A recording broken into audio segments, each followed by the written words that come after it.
Hey everyone, welcome back. Today we are going to see what if Goku raised by Chi-Chi. Let's get started. Training under Whis with Vegeta excited Goku beyond belief. He had so many things to learn and he couldn't get enough. Not to mention, sparring so often with Vegeta gave him a rush all on its own. If they had trained like this years ago, Goku could only imagine what his power would be by now. Vegeta had been so stubborn about not doing such things together, and Chi-Chi had demanded Goku help work the farm, but right now he enjoyed the experience of his dreams. Rushing, dodging, blocking, attacking. Take a breath, then instant transmission to catch Vegeta off guard. Swing. Miss. Freak out when the attack is noticed too late. Barely move away in time as Vegeta continues to come at him. It felt like a never-ending bout. They flew through the planet of the god of destruction, each connected blow causing the world to shake. Lost in the battle, lost in the moment. Grins, smirks, eyes lighting up. Even if he wasn't a Saiyan and this wasn't in his blood, Goku was sure he'd enjoy this kind of sparring match. Fighting was his life. Ever since he could talk, he'd been swinging and fighting. Ever since he learned martial arts, he'd been pushing to overcome his own limits. This was just another step on that path, that never-ending journey. Fly backwards to try for a better position, racing around the sky above the lake. Grit his teeth as the wind pressure fights him, as he glares at Vegeta who is coming up close. Spring higher into the sky. Out of the corner of his eye, Goku noticed a certain cat-like god of destruction ambling along the ground. Beerus was awake. No wonder Whis had called off the immediate training and left the two Saiyans to their own sparring. Pain in his jaw as a fist connects with his face. He spins away and rubs his cheek. Instant transmission around Vegeta. Clock the other Saiyan in the back of the head. Earn a curse and a swing kick for his efforts. Dodge. Blink.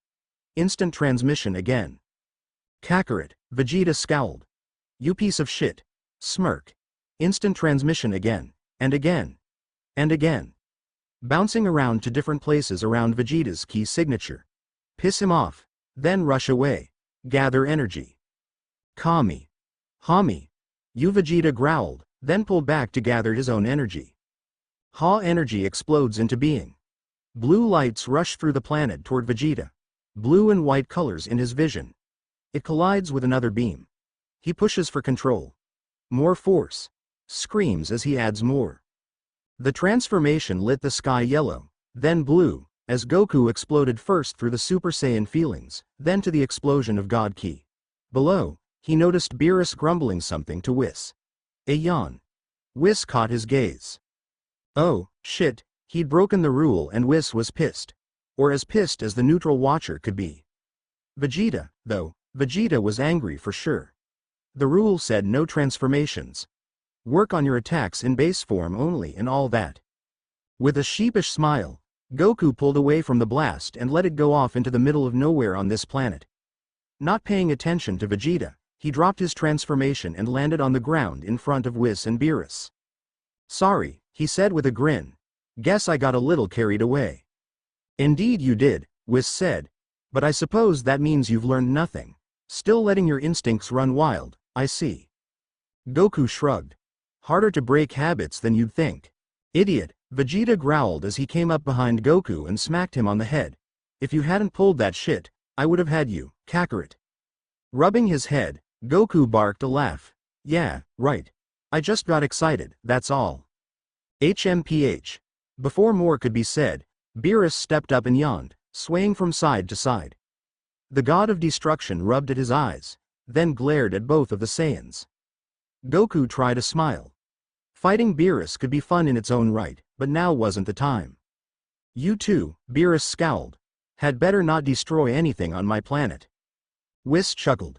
As if you don't do anything on your own, my lord. That's different, Whis, Beerus said, whirling on his companion. It's my place, so why would I not cause destruction at my leisure? These two are just here for training and their destruction is simply caused by carelessness. I'd rather they not, especially when I'm trying to nap. Hands on his hips, Goku grinned at the god of destruction, all while Vegeta scoffed behind him.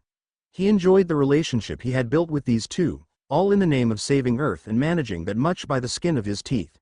Now that they'd fallen in for all the wonderful food on Earth, Goku felt there was no reason to worry about them destroying the planet he called home.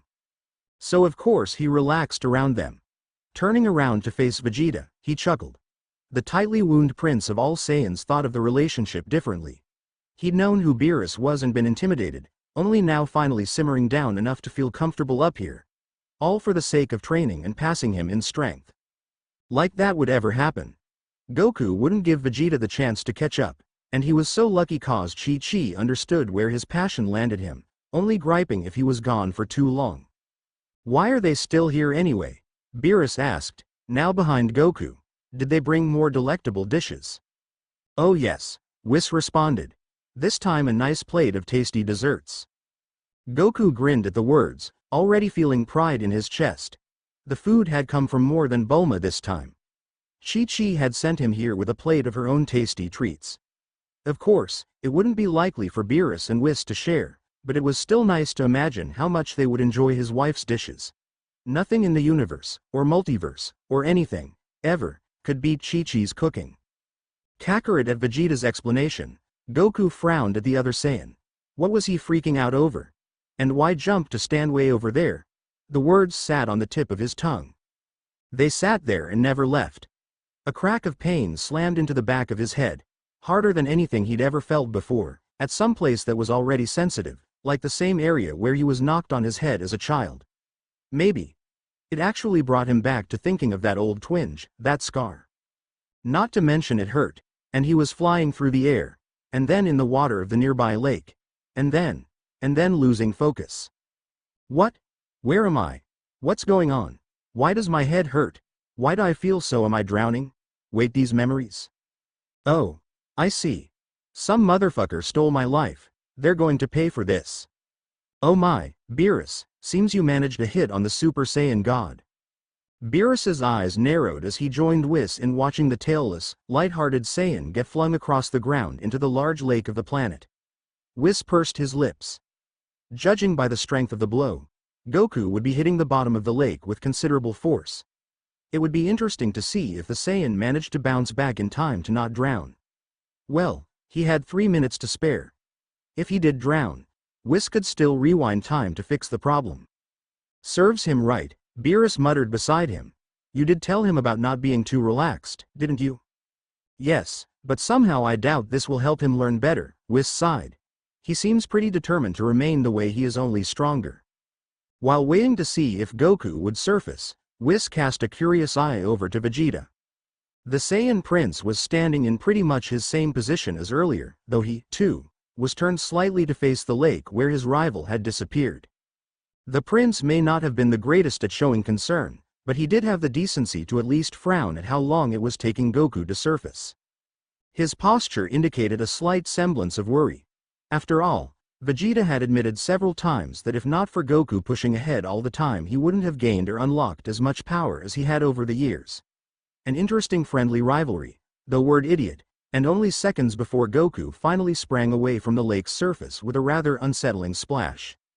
Hovering in the sky above the lake, Goku gasped for breath.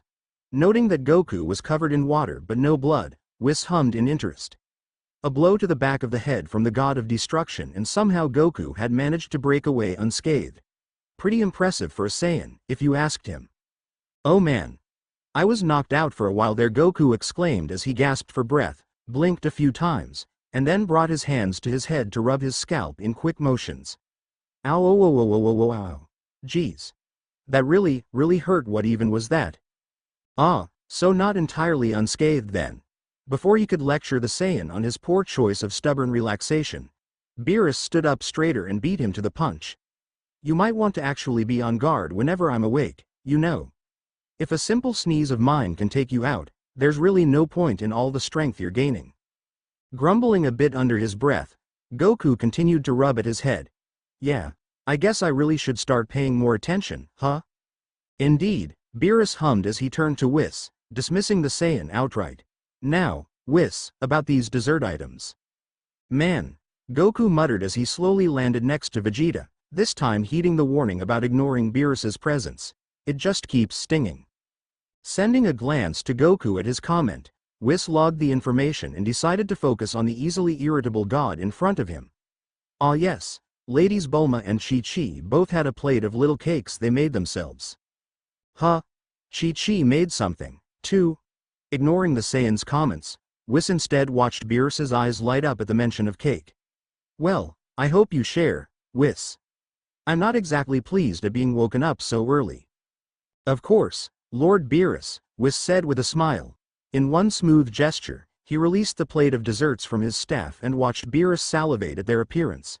He really did remind him of an easily irritable cat at times, especially when he rubbed his long ears like that. Or when his eyes grew pleased at the prospect of food. Of course, he would never dare to compare the god of destruction to a house cat. Whis smirked. Not out loud at least. Although he was mostly focused on pleasing Lord Beerus, Whis did manage to catch a bit of the Saiyan conversation happening just a few feet beyond them. Normally he didn't care, didn't pay attention. But there was something different in Goku's mannerisms.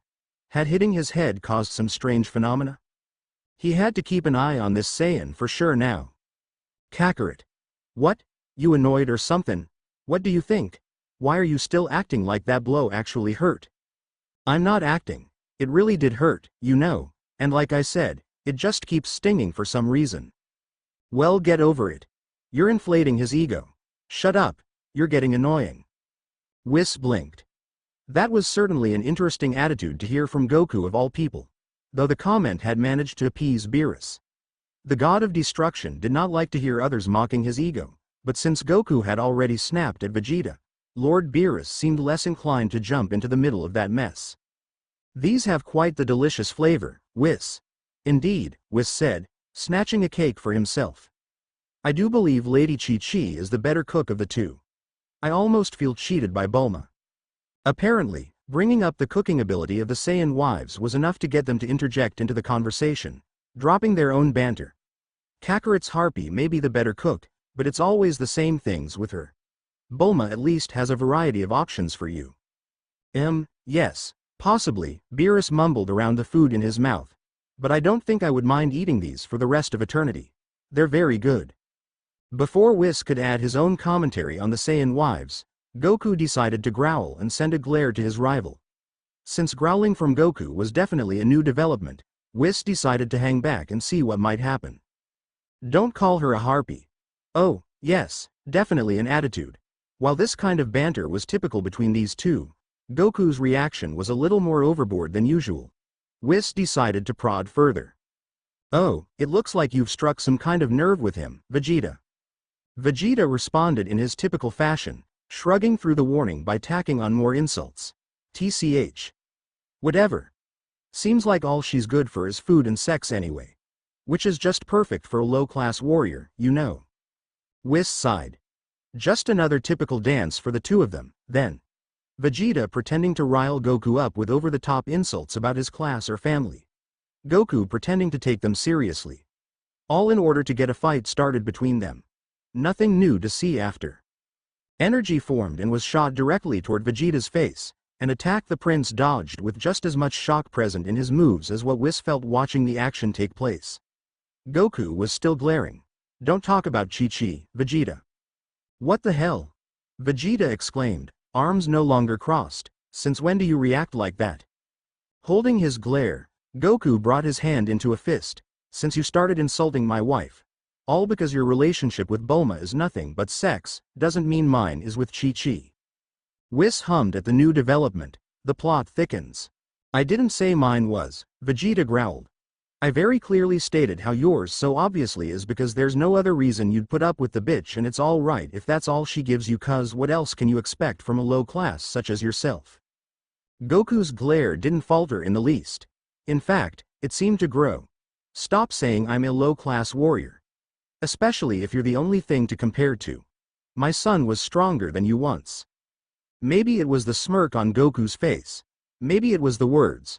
For whatever reason, the prideful Saiyan prince dropped into an aggressive stance, as if saying the game was over. The playfulness was gone and in its place. A building, heavily accented hatred. Once, Vegeta said. He's fallen into true low-class roots now, giving up on training just as one could expect being raised by your weakling of a wife. Whis sucked in a breath at the insult, and with good reason. As he suspected, Goku did not respond well to those words, jumping quickly to his Super Saiyan status and springing toward Vegeta with all the rage expected from their kind. Of course, Vegeta quickly matched his rival's power boost, and suddenly the two were entangled in quick jabs full of thunderous clashes and sparking motions. Fury at its finest, purest form. Well, for the most part, Saiyans, Beerus muttered. Although the god of destruction showed little interest in watching the fight, Whis hummed as he noticed one strange little detail. That's new. Goku's form has changed slightly. He's become more aggressive. Beerus simply shrugged beside him. Probably just the rage. He seems the least likely to know how to control himself since he's so relaxed and impulsive all the time. That may be, but unlike before, this does seem more controlled. He's calculating his moves more carefully now. Really now? That certainly is new, Beerus said, leaning forward as his interest in the Saiyan fight suddenly peaked. Vegeta seems confused by it, too. The flow in their usual sparring is more disjointed. Perhaps Goku has finally decided to listen and take your advice seriously. Perhaps I pegged him wrong. I thought he was too stubborn to let a little blow to the head make him change his mind. Tilting his head, Beerus hummed. If Frieza's ray gun didn't change his mind, then I doubt my attack had much to do with it either. Unless of course the amount of times he's been injured because of his over-relaxed state have finally outweighed his stubbornness.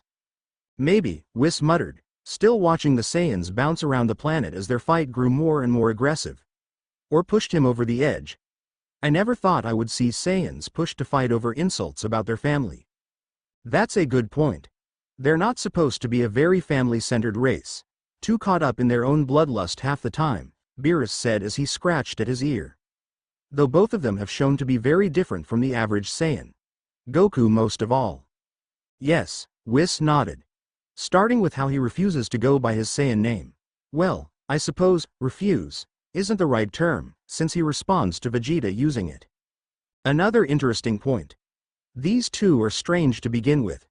Beerus paused and Whis could feel the god's eyes on him. Is that why you agreed to train them?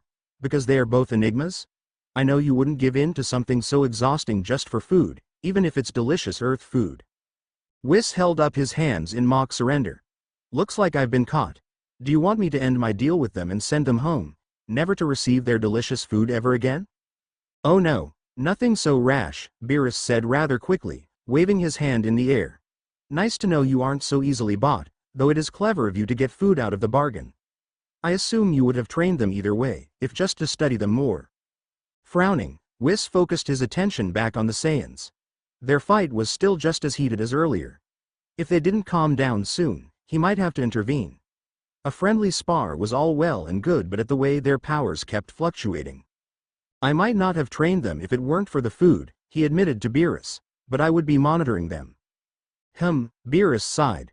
All right then, Whis. Tell me, what new developments have you discovered about your little monkey experiment? What makes them so different and why? I've learned that Goku was sent to Earth as a child to destroy it, but some sort of accident stopped that.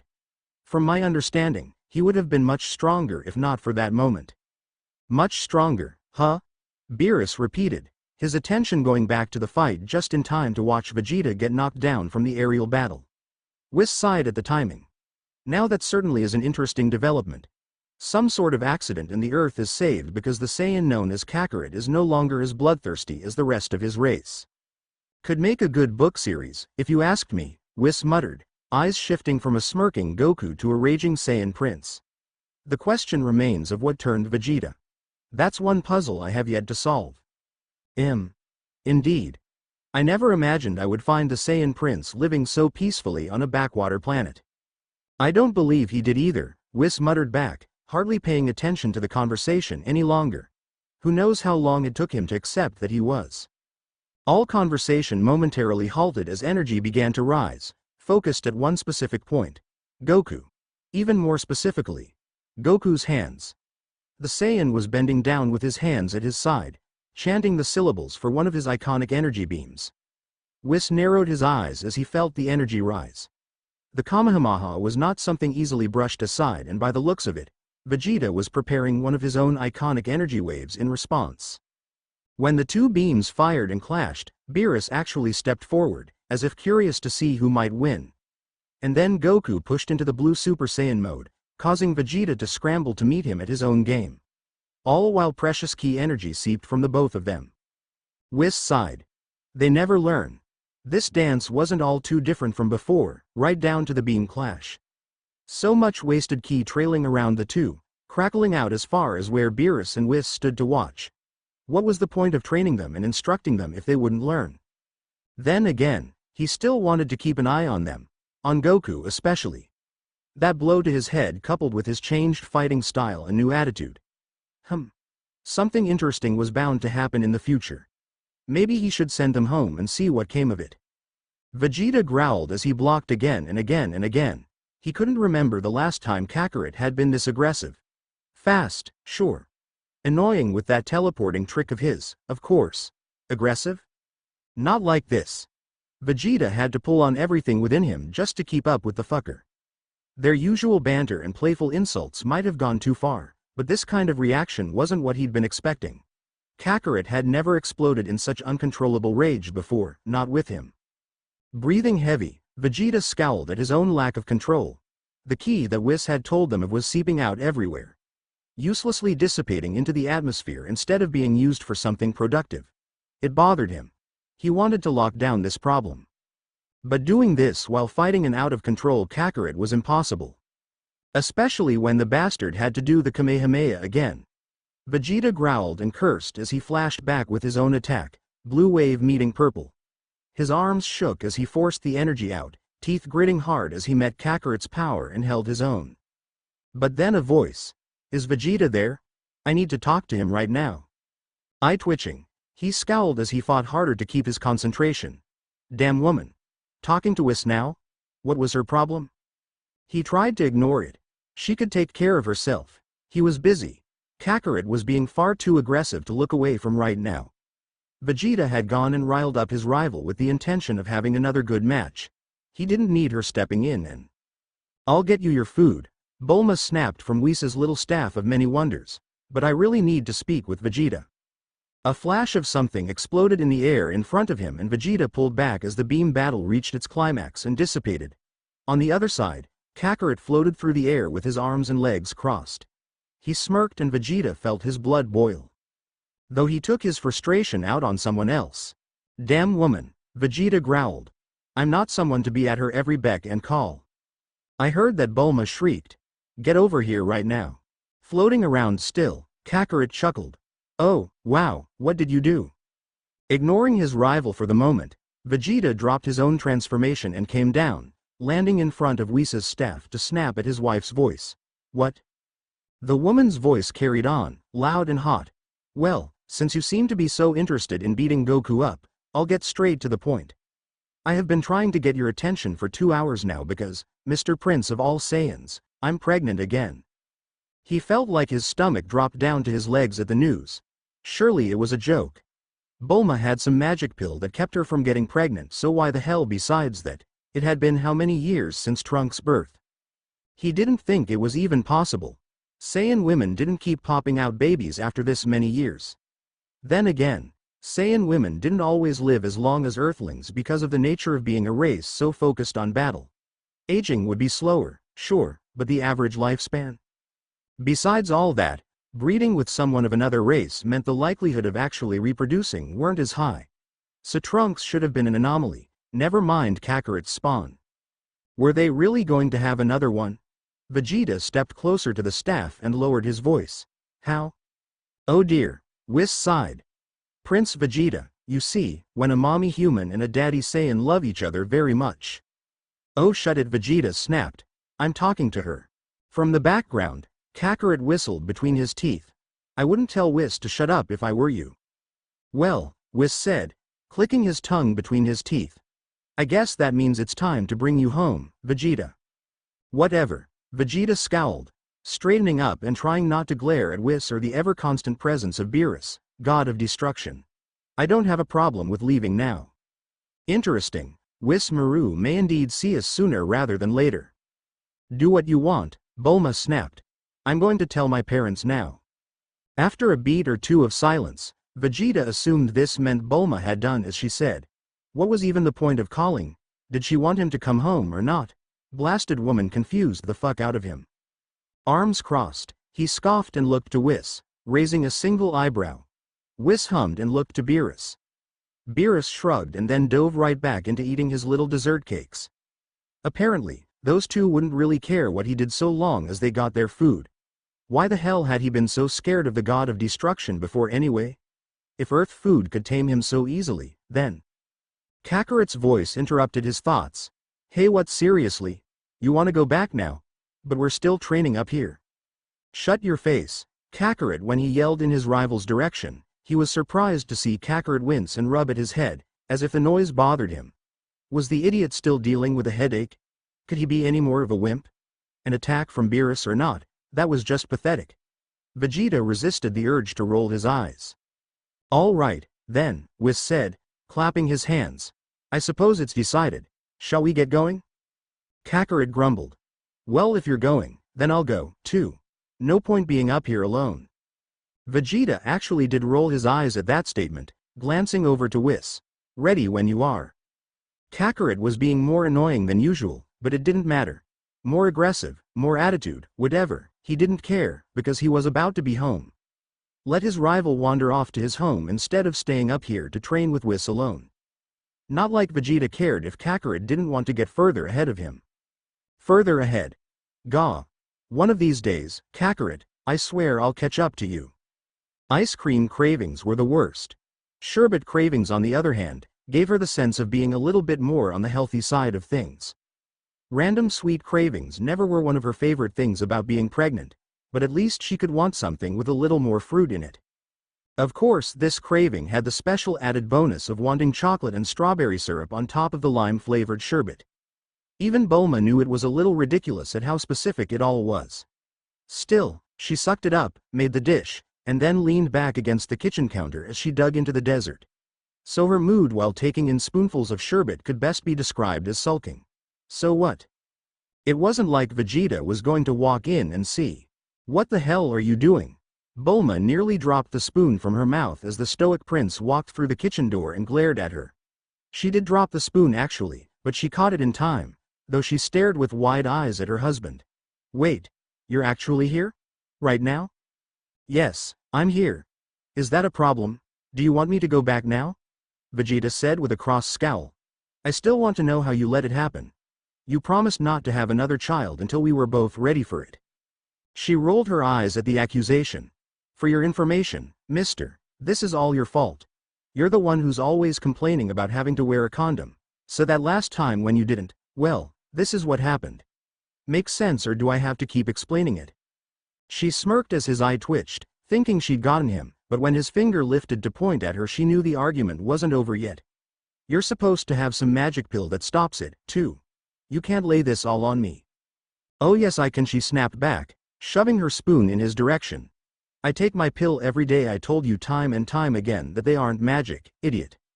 Well then what's the fucking point if they don't work? The point is they do work. They're just not perfect. Do you know anything, Vegeta? When she saw the way his scowl deepened, Bulma rethought her decision to snap back at him so harshly. Then she reminded herself that she hadn't said anything too out of place. He was tougher than that. Vegeta should be snapping back at her. Shouting matches were normal, ritualistic almost. Their little special way of saying they loved each other, or really just appreciated someone who could take whatever they had and dish it out just as fast and easily. Before she could drift too far, Vegeta walked up and grabbed her arm. Bulma found her spoon waving back at her, but as soon as she found his eyes, she couldn't look away. So hard, yet harboring a secret softness in their depths, which came forward when he spoke his mind. I know that you only eat this shit when you're upset about something, Vegeta said, his voice much softer than before. So stop spouting weak-ass insults and get to the point already.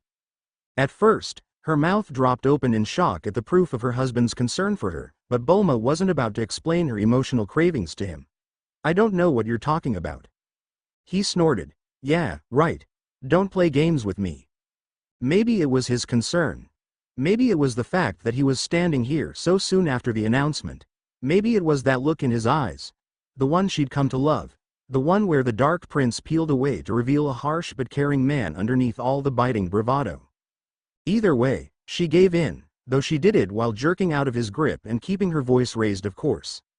Fine, I was just certain that you weren't going to show just like with Trunks, so excuse me for being a little emotional. At her words, Vegeta seemed to freeze. Oh, he frowned, and twitched, and kept a bit of his glare.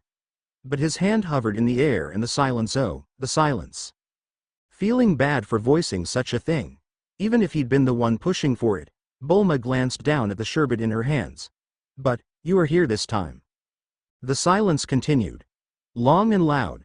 So loud for being nothing, she could hardly think straight because of it. Half of her expected Vegeta to snap at any moment, or to scoff and brush it off. Except he didn't. He'd been stunned, possibly hurt, and she was the cause.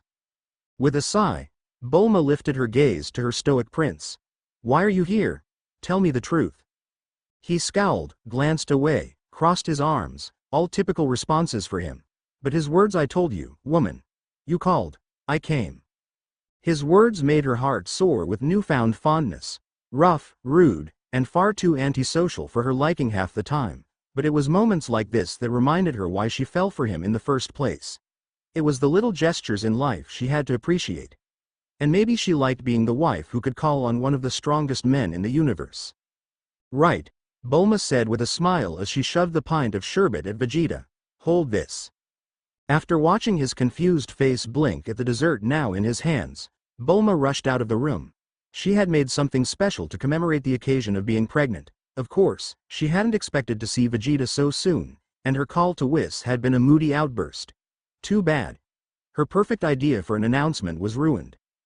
Grabbing the specially designed pink shirt and a pair of khaki pants to go with it, Bulma rushed back to the kitchen. Before entering the room, she caught a glimpse of Vegeta sneaking a taste of her sherbet. The look on his face as the strange flavor descended on his tongue was absolutely priceless, and she wished she had a camera to capture the moment. Oh well.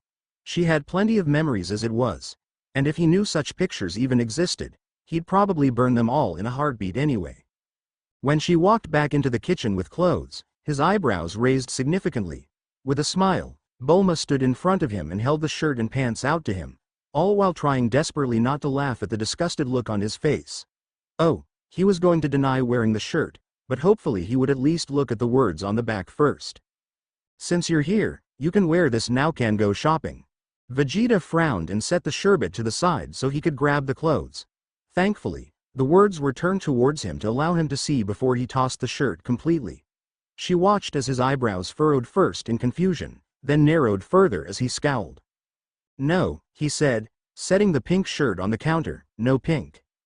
Bulma frowned and felt her shoulders sag in disappointment. That was really the best reaction she was going to get out of him. Bad dad instead of bad man. Well, she thought it was clever. Before she could complain about his lame reaction, Vegeta glanced at the door beyond her. Besides, Kakarot, Whis, and Lord Beerus are all outside waiting for food anyway. What? She exclaimed, eyes growing. Whis and Beerus are outside waiting for food? For how long? Oh, shit, she was going to be in trouble. What was she supposed to give them? Sure, she'd left a message about a new fish to show them, but she hadn't expected them to come to Earth now. While Bulma turned around to start rummaging through her fridge, Vegeta grumbled behind her. I did have to travel by Whis to get here, so. What am I supposed to do? She snapped. I don't have anything to give him right now. Do I just make ramen? Does he want something new? Just give them something sweet for now. There's so many ice cream variations, I'm sure they can be satisfied for a while until you think of something, if you still need to. Right, she said with a sigh, but I'm afraid of accidentally giving them something they've already had before. She paused in her search, thinking through the option of handing them some sherbet. Was it different enough? Possibly. But what tasted good to her might not be the right choice. After all, Vegeta didn't seem to like the dessert. Well, not the way she made it. There were always other variations, like he'd said. Do whatever, Vegeta said behind her, sounding completely calm about the situation. If all else fails, we can always have Kakarot offer up his wife so they don't destroy the Earth. Feeling her eyes widen, Bulma tried to pull out of the fridge too quickly and managed to smack her head against the top of it. Still, the minor pain was nothing next to her shock as she spun on her husband. Vegeta, that is never an option in any circumstance for anyone. What? God, why didn't the man look apologetic at all for his comment? Why not? Are you crazy? she snapped, stepping toward him. What if Goku tried to suggest the same thing about me? How would you feel about that? Vegeta raised an eyebrow. Why would Kakarot suggest you? Feeling her face flush, Bulma glared. Oh, I get it. You don't think I'm attractive anymore because I'm pregnant, is that it? What? Vegeta said as his eye twitched. Why the hell would you think that? I never said anything about your attractiveness. Setting her hands on her hips, Bulma continued to glare at him. Then what is it? Why do you think it's okay for you to suggest Chi-Chi but not me? You can't cook. The quick, simple response threw her off guard. Cooking? Honestly, is that what it came down to? She wondered if Goku would have answered the same way. Damn Saiyan men. Crossing her arms with a huff, Bulma turned away from him. I get it. Must be a Saiyan thing to find the women who can cook the best, the most desirable. What the fuck does this have to do with who I desire, woman? Don't make me spell it out, you ass, she said as she turned back to face him, ignoring the heat in her face. You're the one who started this. I didn't start anything, woman, Vegeta scowled, eye twitching even more as he met her gaze. I was suggesting we could always rely on Kakarot's wife to be able to cook something well enough and fast enough to appease Lord Beerus and Whis. Oh. Well, she certainly felt dumb now. Glancing away from his eyes, she mumbled. Right. Forget I said anything, then. The hell did you think I meant, woman? It doesn't matter. Okay, she shouted as she turned back to the fridge, trying to hide the embarrassed flush to her face now. What flavor sherbet do you think I should give them? How should I know? Vegeta scoffed. Just pick something. They're delighted over simple shit like cheese, so it's not like they're going to hate whatever you bring out. Mumbling under her breath, Bulma closed the fridge and opened the freezer to search for the perfect flavor. Yeah, you're right. Just don't let them know you said that. Chi-Chi stepped back from the display case, holding one of her nice china plates in hand. Although the new piece of furniture was in the kitchen and held mostly plates, she still wasn't sure if it had been worth it. Gift from her father or not, she didn't really like holding on to things that didn't hold a purpose. Having a display case to show off all her easily breakable special items seemed somehow a waste. She'd always kept the china high on the top shelves, after all. Meant to hold and cherish and one day use for the perfect occasion. Glancing down at the plate in hand, Chi-Chi sighed. She'd always dreamed of one day passing such things down to a daughter. Maybe use them at one of her child's weddings the way the china had been used at her own. Except she didn't have a daughter and Gohan hadn't needed such a frivolous gift for his, not with Vital's father providing almost everything for the wedding. Chi-Chi sighed again as she ran a hand over the precious china plate. As much as she loved her boys, sometimes she wished. Kai. The sudden deep voice in the room behind her startled her enough to make her jump. Her fingers lost their grip, and the china plate fell to the floor with a loud, resounding crash. A crash of shattering china, scattering all over her clean floor. After her heartbeat managed to calm down enough, Chi-Chi turned around and then narrowed her eyes at the man standing there waiting so patiently for her attention. Goku, how many times have I told you not to teleport in like that? Doesn't matter, he answered, facing her without any apology or fear at her ire. You should be used to it by now, Chi-Chi. Hearing such a thing from Goku caused her to blink and rub her eyes to make sure he was the person she thought he was. Dark, wild, untamed hair. Dark eyes. Eyes that seemed to be missing their usual bright innocence. Oh, and he was still wearing his latest GI, which meant he'd just come back from his training under Whis. A little earlier than expected, but, yes, this was Goku standing before her. Well, if he'd picked up some kind of attitude from his time away, she wasn't going to have it. I should be used to it. Goku, you can't expect me to be prepared for you to pop in at any second. I have other things on my mind, you know. When his dark eyes narrowed instead of lifting up in his usual apologetic glow, Chi-Chi felt her heart skip a beat. He never turned that look on her. You mean like how you made some sweets for Whis and Beerus? Huh? She blinked, unsure of how to respond to the look and the words. Yeah, I guess that's a good example, but, Goku, that's not the point. Right. The point was that his sudden appearance had startled her. He loved teleporting in and surprising her, but he always apologized for it, whether he said it half-heartedly or not. She was used to seeing his smile when she complained about his antics. Not this. When he stepped forward, she stepped back on instinct, finding her back against the counter that held her new display case. Goku had just trapped her between the furniture and himself. That shouldn't bother her. He had his playful moods, after all, especially when he came home from training. But this was. It's not the point, but it is important, he said, continuing the conversation as he leaned in closer to put his face in front of hers. Why did you make them those treats? Goku, she said, surprised to hear her voice in a breathy whisper. Why does it matter? Chi-Chi flinched when his hand hit the counter. Aggressive. That was what was bothering her, and something else. What was it? Why was her heart skipping beating as he came closer, as he almost pressed against her? This was her husband. Her precious, innocent, silly, loving husband. She shouldn't be feeling so. So you shouldn't be making anything for anybody except me. So terrified. Reality shifted. The world returned into focus. Goku blinked and found that he was kissing Chi-Chi. He had her pressed up against a wall, a hand holding her wrist down. Feeling his thoughts whirling in confusion, the last thing he remembered certainly wasn't this. Was he dreaming? Goku pulled away and dropped his grip, flexing his fingers with a frown. He'd been holding her a little harder than normal there. Why? Goku. Chi-Chi breathed, her eyes wide and shaking. What was that about? How did he answer? He couldn't remember anything. The last thing he could remember was being hit on the head and falling into a lake. With a grimace, he brought his hand up to his head and rubbed at the spot that was giving him problems. It almost felt like that nasty scar was pulsing in time with the throbbing headache. Before he could think of a good enough answer for his wife, Chi-Chi closed the small gap between them and set the back of her hand on his forehead. You're a little warm, but that's sort of normal for you. Her touch felt nice, but he was still trying to figure out why she actually looked scared of him. Had he done something that he forgot? Why couldn't he remember coming home? What was going on? Taking a step back from her, something crunched under his feet. Goku made a face as he glanced down. Shards of, something were scattered over the floor. That was weird. You'd think he'd remember breaking something. Goku, Chi-Chi said, poking his chest. You better help me clean up. That plate broke because of you, you know. Huh? What? It did? Eyes wide, he glanced from the plate to his wife and scratched at his head. His head that still ached fiercely. Man, what was with that? He'd been knocked on the head plenty of times before when fighting, so why was this any different?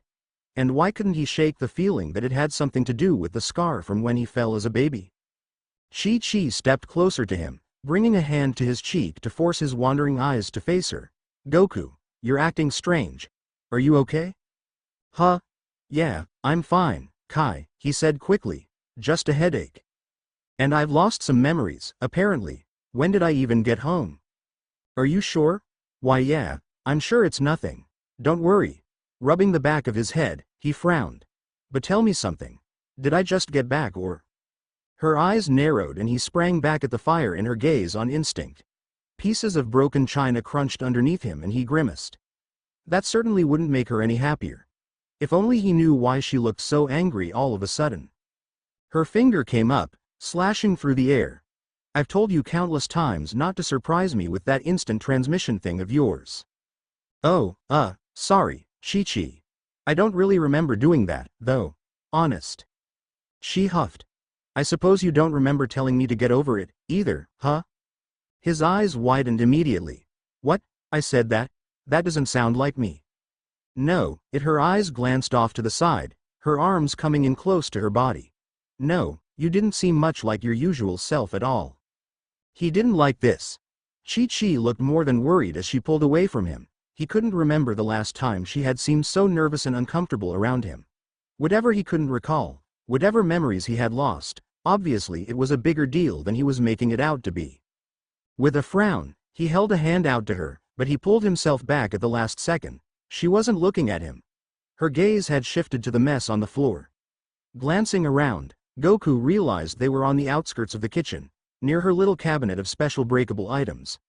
From what he could gather, he must have come in and startled her while she was cleaning them or something, and now there was at least one of those nice plates on the floor. Scratching at his head, Goku grimaced. Maybe he should tell her about the memory thing.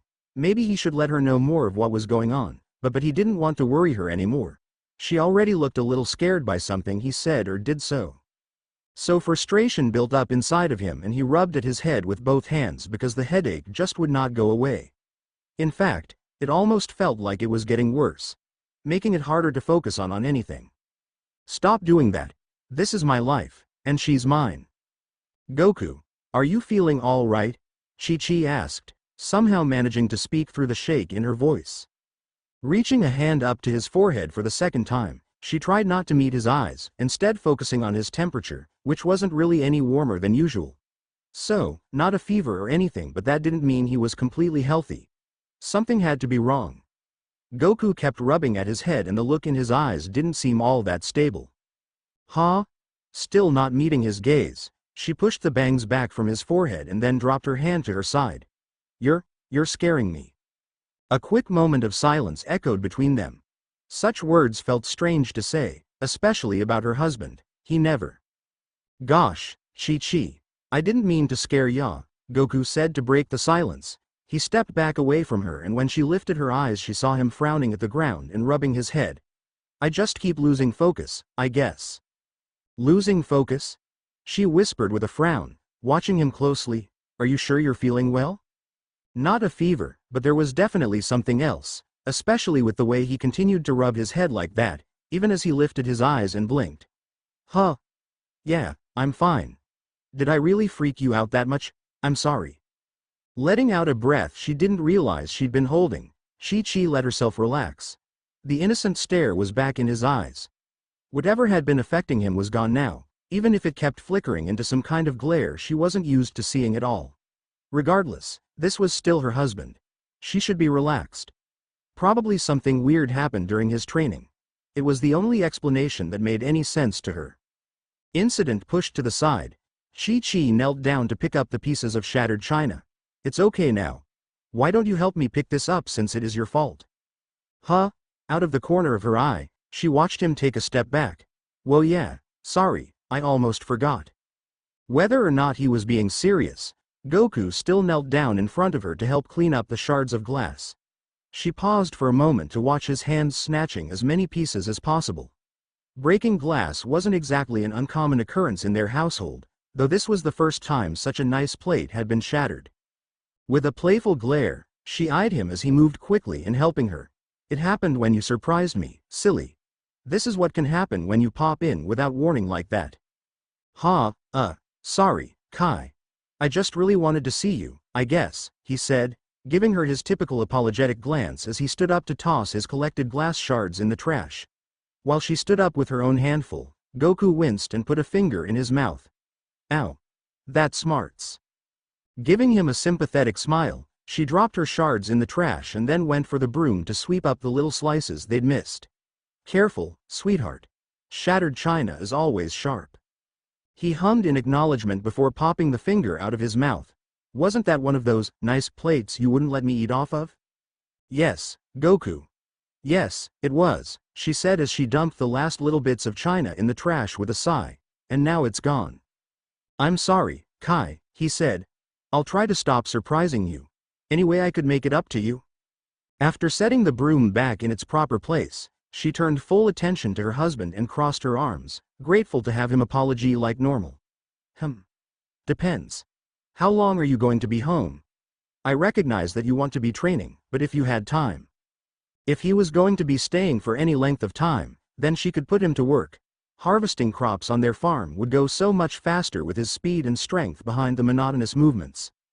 Not to mention the outfit he wore for the work well, it looked so much better than that tired old GI, that was for sure. He gave her a blank stare in return, but then smiled warmly. Whatever you want, babe. Vegeta's not gonna be training with Whis for a while so I don't need to worry about keeping up with him. So you can go back to work so we don't have to scrape by? It sounded too good to be true, but she clasped her hands together and let the dreaming take her. She was allowed. Goku had said anything after all. And we can visit our granddaughter together and you can even be there when Gohan gives his important presentation for school.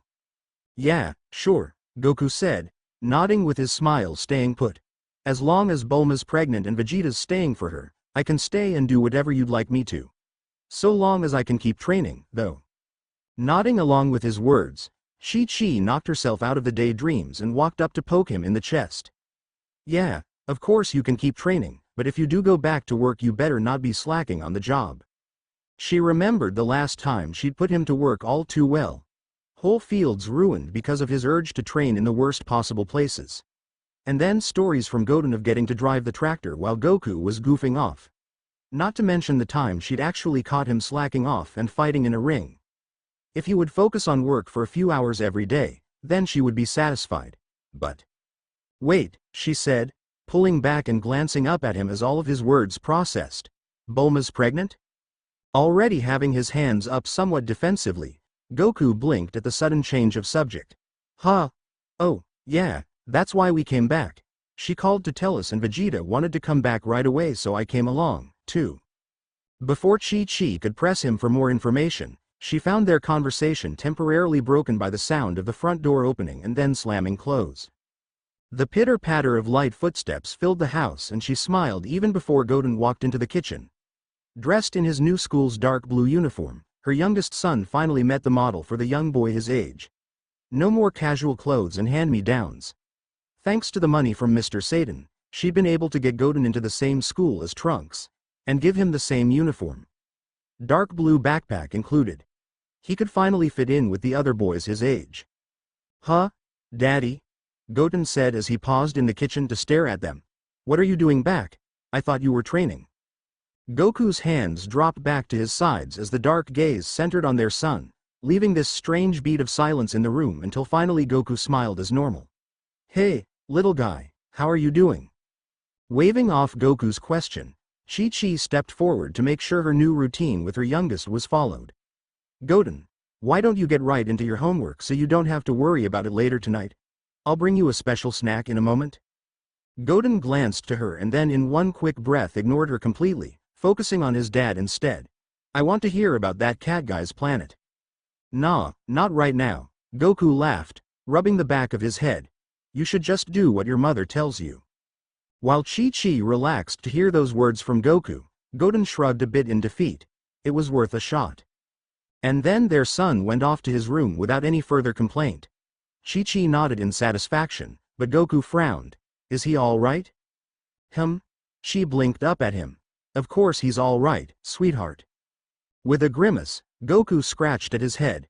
Yeah, but he normally insists on me telling him about my training, doesn't he? He's finally starting to learn that whining won't get him what he wants all the time, she said proudly as she playfully nudged his arm. Something you could still work on, honestly. Goku pouted in response. Hey, I don't whine. Sure you don't, Chi-Chi giggled, sarcastically nudging back as she turned her attention to her options for Goten's daily snack. Now, what? A hand on her arm froze her in place, a tighter grip than what she was used to from him, and she turned wide eyes back to Goku when new words left his mouth. I just know how to get what I want. Silence echoed between them. Chi-Chi stared up at him, hearing her breath pant free in the air, feeling the blood rush through her as her heart pounded in her chest. Terrified. Again. Her husband holding her. His eyes on her. His mouth upturned in a strange smirk. And her body screaming in protest, her mind begging to push away even as she wanted to run to him for comfort. So she licked her lips and stuttered. That's not true, though. We've compromised on things for years. Yeah, but, he cut off, grimaced, dropped his grip to bring it back to his head. Hey, Kai, my head kinda hurts. Relief flooded her at the words. Relief to know that there was a cause, a reason, for this strange behavior. Of course this wasn't her normal, sweet husband. He wasn't feeling well and he was acting strange because of it. Having some explanation helped the tension to slowly ease out of her. Oh, I knew something was wrong. Here. Why don't you lay down and I'll massage your head for you for a little bit. Then if it still hurts, we'll see about medicine. Did you hit it while you were training? She took his hand, the one he didn't have on his head, as she talked, leading him through the house to their bedroom. Goten's snack could wait. Goku needed her now, as was evident by the way he simply let her lead him without any protest. He must have been hurting pretty badly, or maybe he was just disoriented enough to follow along so easily and nod at everything she said. Whatever the case, clearly he wasn't himself right now and he just needed her to help ease whatever ache was causing this strange mess. Yeah, I was talking to Vegeta and I guess Beerus did something and hit my head, and ever since then, I've..." His words drifted off, and when she got him to sit on the edge of their bed, he looked up as if he couldn't even remember his current train of thought. His hand squeezed hers, but it was light and gentle, and he even offered a small smile with one eye closed.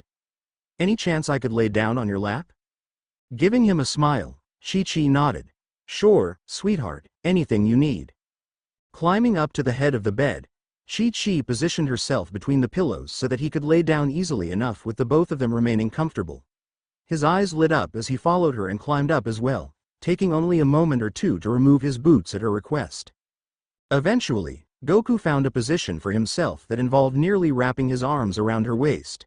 He pretty much buried his face in her lap as he laid down on his stomach. She smiled as he nuzzled against her, reaching out to run her fingers through his wild hair. She kept it sweet and simple at first, then gradually added pressure to her strokes, even scratching at his scalp occasionally. Going off the content hum, she could easily assume that her light massaging felt nice. "You're the best, Chi-Chi." As she continued her motions, she hummed back at him. "You almost had me really scared, you know, earlier. You've never taken that tone with me before." What tone?" "When you first showed up today. You were mad at me for making food for Beerus and Whis," she said, giggling because the incident was in the past and seemed so absurd now.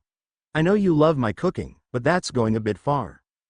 Goku shifted his position around and then snatched her hand mid-brush. "Don't cook for anybody else, Chi-Chi. Just me and the boys." At first, she was surprised, but her eyebrows slowly lowered. Wee words actually had come out of his mouth. "Are you?" "No, I won't do that. You're being selfish if you think I wouldn't cook for someone else."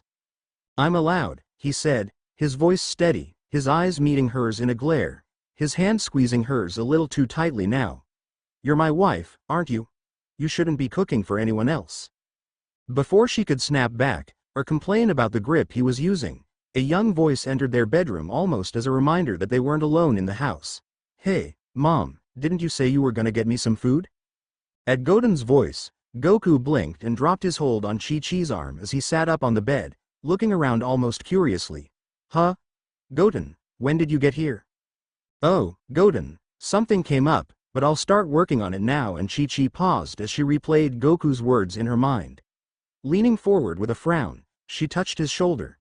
"You were there when Goten came home, sweetheart, don't you remember?"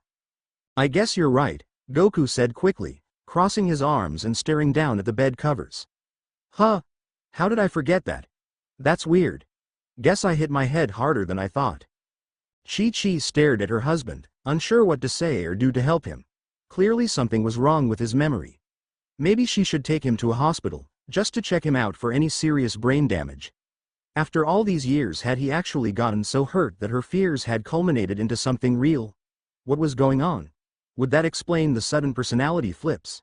The sudden difference that left her terrified of her own husband? Or was it something else? "Is Dad all right?" At Goten's question, Chi-Chi blinked out of her worrisome what-ifs and climbed off the bed to lean over next to her husband, grabbing his hands in hers and pressing her forehead against his to meet his eyes as soon as he looked up. "Just get some rest, sweetheart. I'm sure it'll all go back to normal if you give it enough time." He smiled back at her, his eyes shining in their appreciation for her. "Okay, yeah, thanks, Chi-Chi." "Mom?" With Goten waiting at the door, Chi-Chi gave one last nod to her husband before pulling away to give attention to their youngest. "Your dad will be fine, Goten. Sometimes training can get a bit rough, that's all." "Yeah, all right," Goten said as she pushed him out of the bedroom and closed the door behind her. "Hey, Mom, does Gohan know Dad's home? 'Cause I want to be the one to tell him if he doesn't." "I think it would be wonderful for you to tell your brother," she said. "Let's give your father some time to rest, though. And you still need to change out of your school clothes." Goten laughed and nodded. "Right. Okay. But go on," she said, waving her hand at him.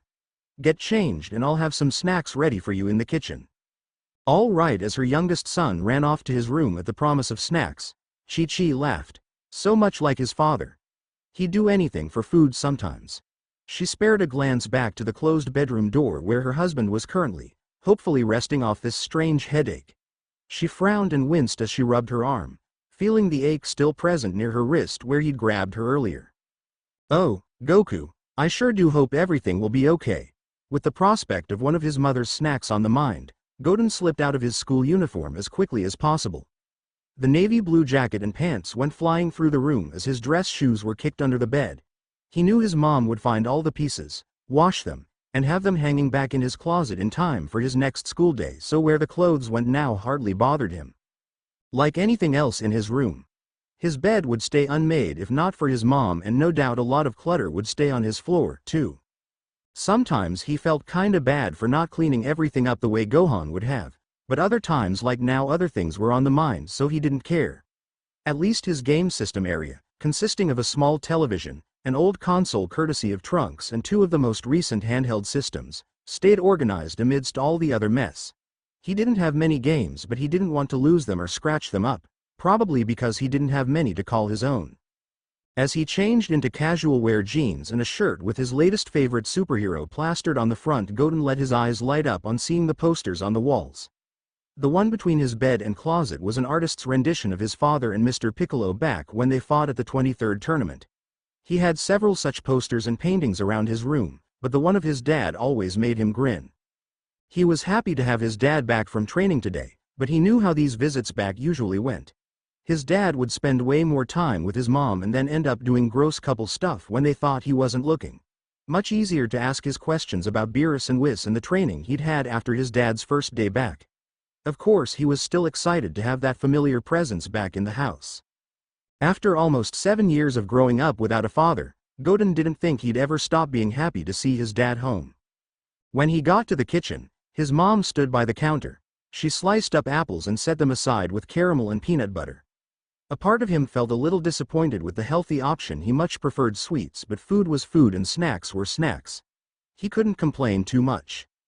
Slapping his backpack on the ground beside his chair, Godin sat down and reluctantly pulled out his math workbook. His mom insisted that he do his homework while eating a snack right after school, and even if he didn't care for his schoolwork, it wasn't a hard bargain to make. Even though his father was no longer dead and as a result home more often and his mom was happier with him around the house, Godin still did what he could to keep her happy, besides the obvious fact that getting his mom to turn her wrath on him was never a good idea. "Hey, Mom," he asked as he got situated at the table, "you sure Dad's gonna be all right?" "Of course he is," his mom responded. "He just hit his head. I think he said Beerus hit him while he wasn't looking, but give him time to recover and he'll bounce back to normal." Reaching out for an apple slice to dip into a huge amount of caramel, Godin shrugged. He just seemed to be acting a little different. "Yeah, I know," his mom said as she slid into a chair across from him. "I'm a little worried, too, but I'm sure after a good nap, he'll be fine." Shrugging again, Godin focused more attention on the snacks in front of him now. He knew his mom was a little worried. He could tell by the way she hummed and stared off into the distance, her eyes losing a little of her light. But he decided not to press. If she said Dad would be all right, then he'd be all right. He sure hoped so, at least. He wanted to train with his dad again. Trunks kept complaining about all the training his dad made him do even when Vegeta wasn't around, but Godin had slacked off a bit because he didn't have anyone pushing him. It wasn't really fun unless he could have someone to train with, and Trunks didn't always seem as interested anymore. Getting to train with his dad, though, that would be fun. His dad always had some of the best moves and he really knew how to make training interesting. Plus he always had some new technique or words of wisdom to share, or he could talk about one of his past fights if pressed hard enough. Godin liked having his dad in the house, but he especially liked getting to go out and do something they both enjoyed, too. Of course, he'd have to ask his mom if it was all right first.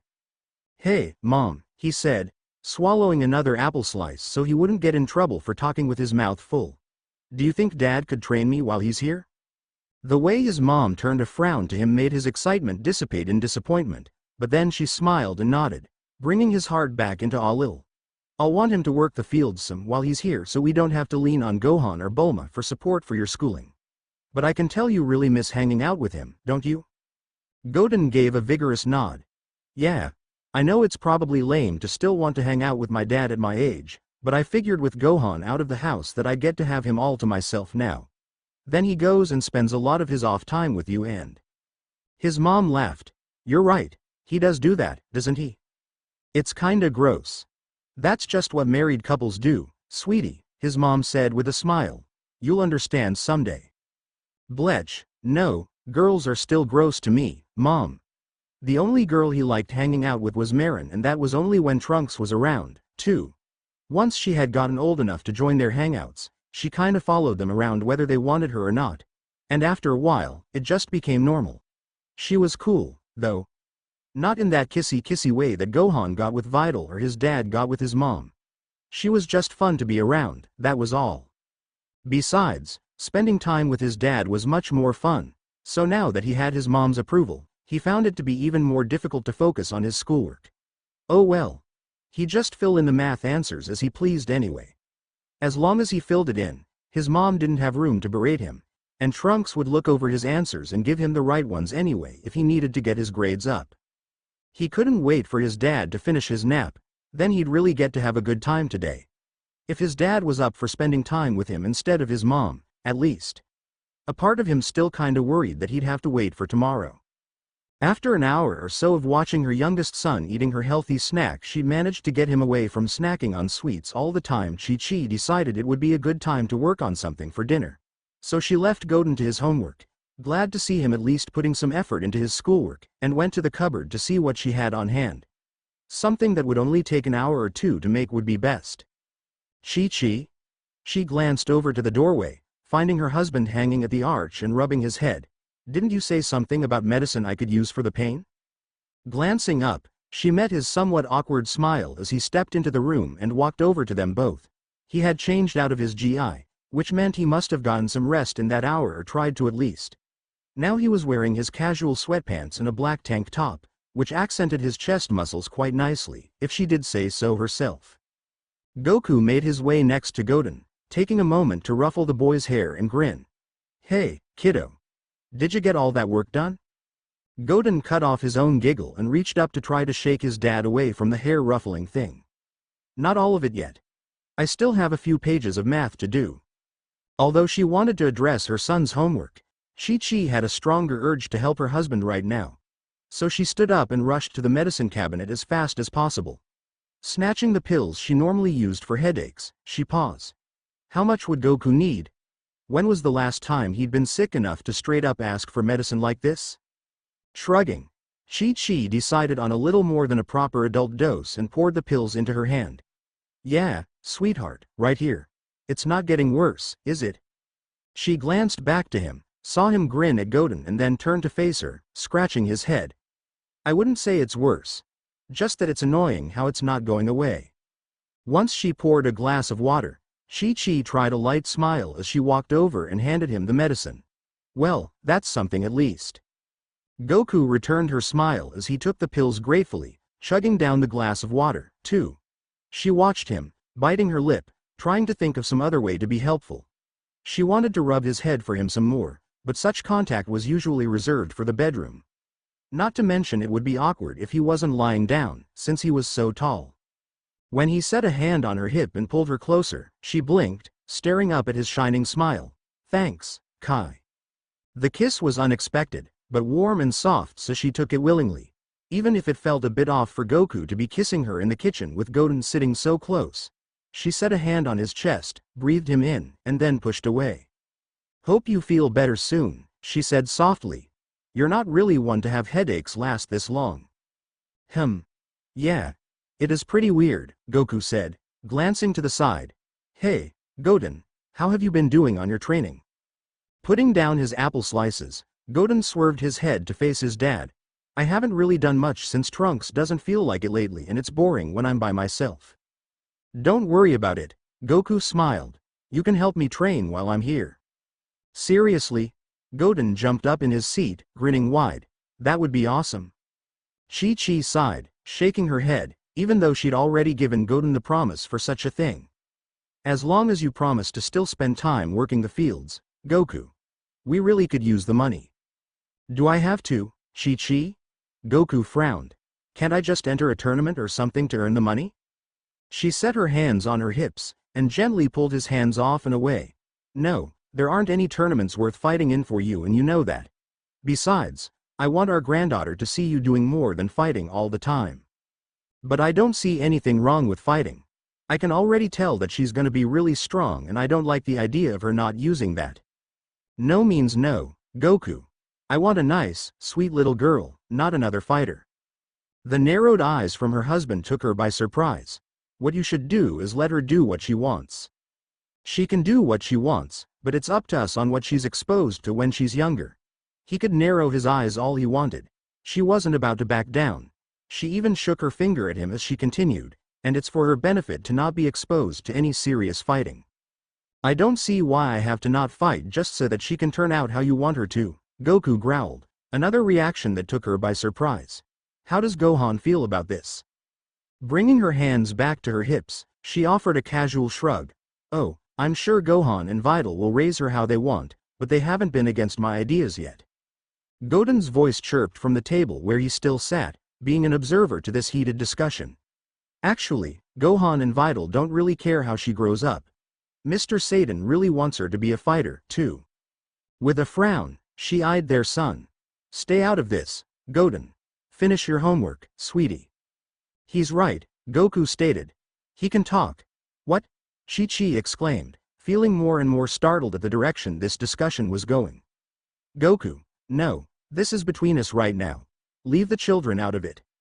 But it's about the kids, Goku pressed. You raised Goten to be a fighter before I came here, didn't you? An instant passed by her without a breath. Non-existent ice slid down her back. Why? Why did he have to bring up? That's different, she whispered. Is it? He continued on, leaning in, forcing her to step back, that strange aggressive stance taking over and making her tremble. Why did you train him, but you won't let me train around Pan? Lowering her eyes, Chi-Chi tried to escape his insistent gaze. She didn't want to talk about this, especially not in front of Goten. Because I had my reasons for training Goten, but I don't want Pan to end up thinking it's fun to be in danger the way you or Goten do.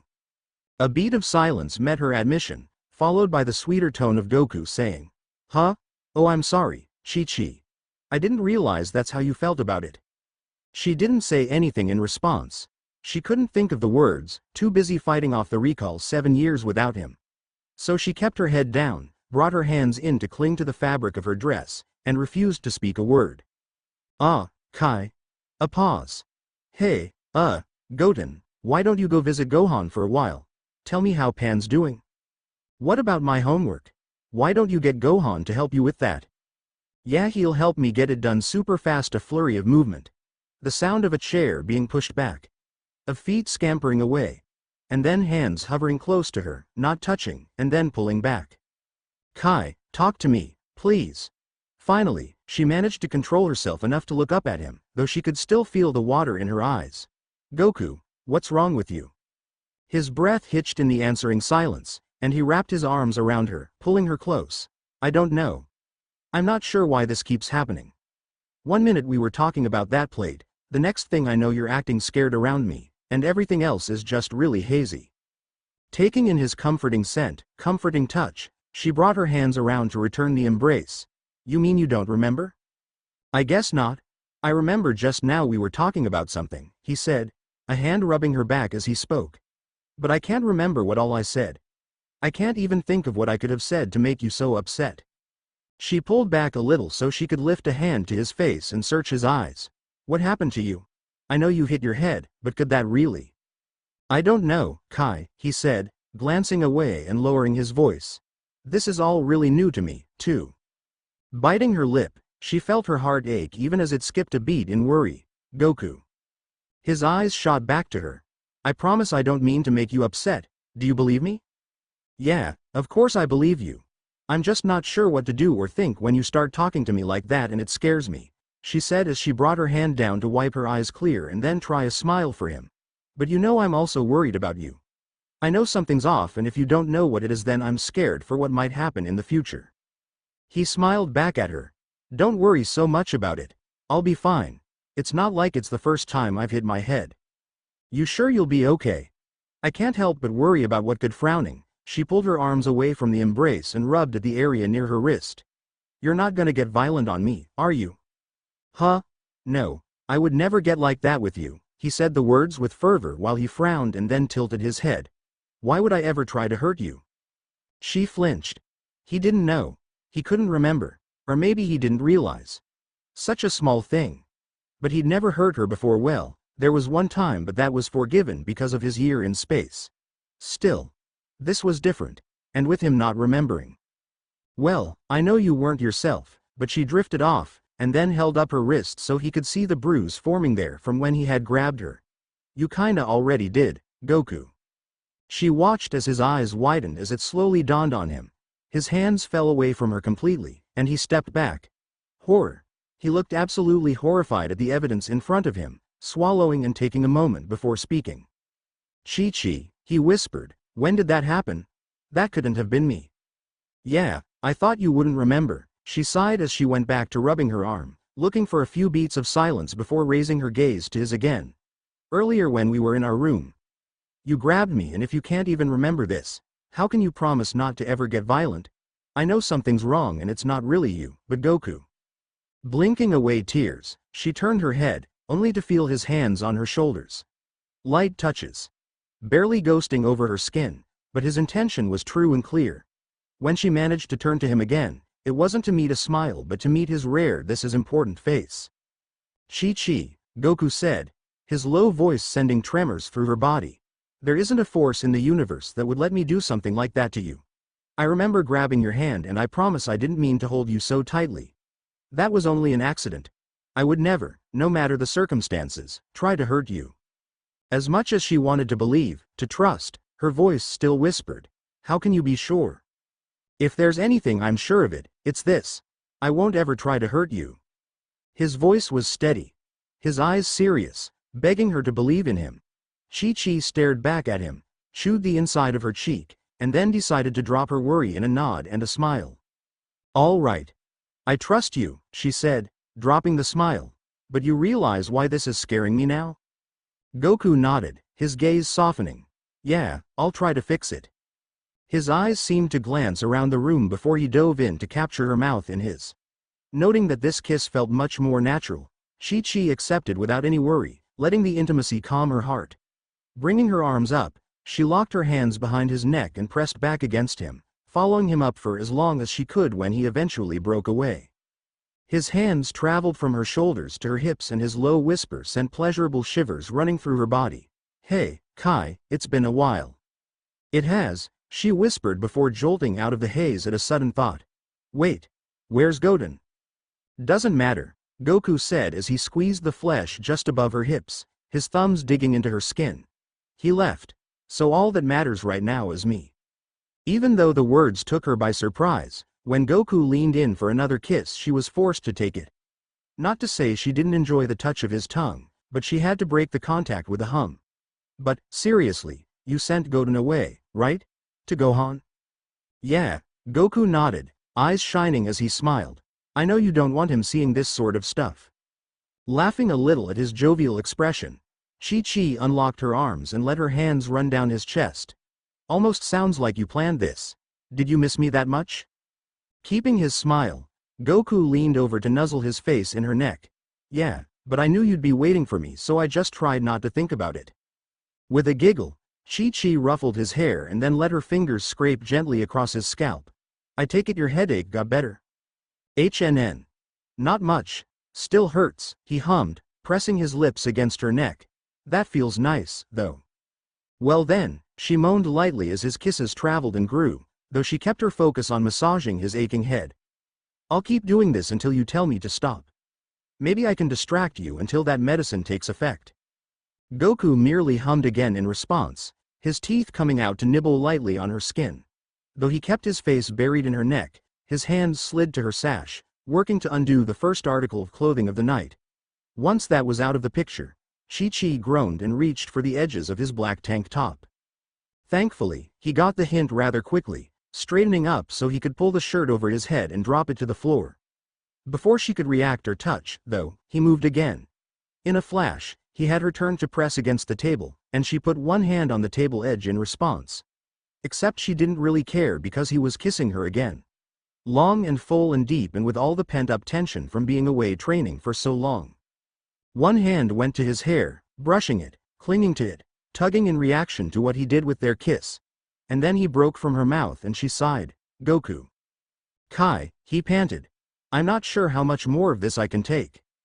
It's okay, she whispered, saving her energy for things other than her voice.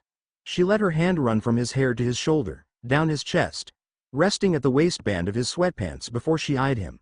I need you, too. A deep-throated groan escaped him, but he smiled, his dark eyes shining as they stared back at her. Go to the bedroom. Without any other warning, he suddenly picked her up in his arms, carrying her like it was their wedding day all over again. Of course, her arms locked around his neck, and she let out a little gasp, too, especially when she realized he was now hovering above the ground. Oh, wherever you want is fine, Goku, she said. With the kids out of the house, it doesn't really matter. Goku grinned and then left a sweet little kiss on her cheek before he started making his way to their bedroom. But you always say it's more comfortable on the bed for you. Because he was flying through the house, she didn't have the heart to scold him. They arrived at the bedroom in record time.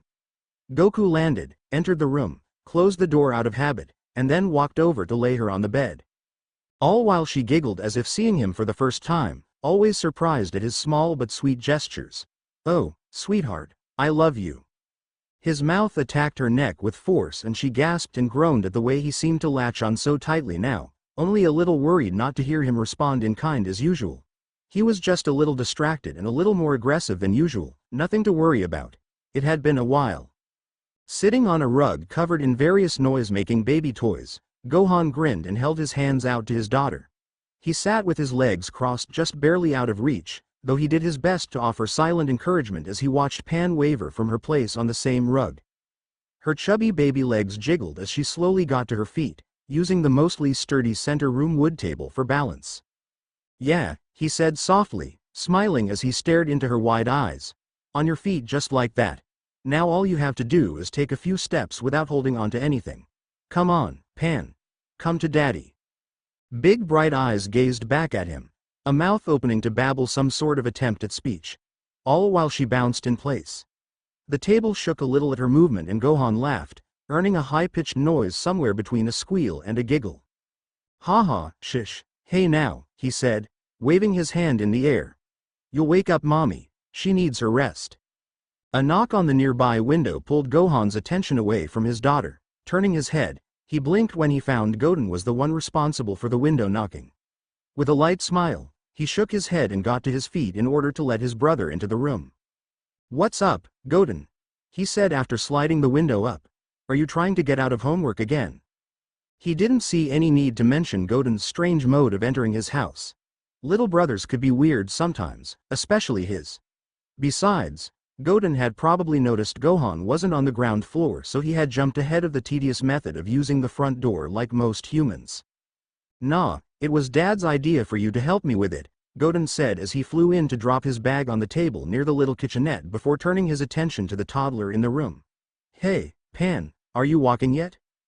Gohan crossed his arms as he watched his brother fly about the room and land near a giggling Pan. Not really. She started standing up on her own, but walking without help is still a challenge. Wait, did you say Dad? Dad's back? Did I say that? Whoops. I was gonna surprise you, Goten said before he shrugged and turned his attention to making faces and waving his hands around Pan to make her gasp and giggle. Yeah, he's back. Him and Mom started fighting, so he sent me here.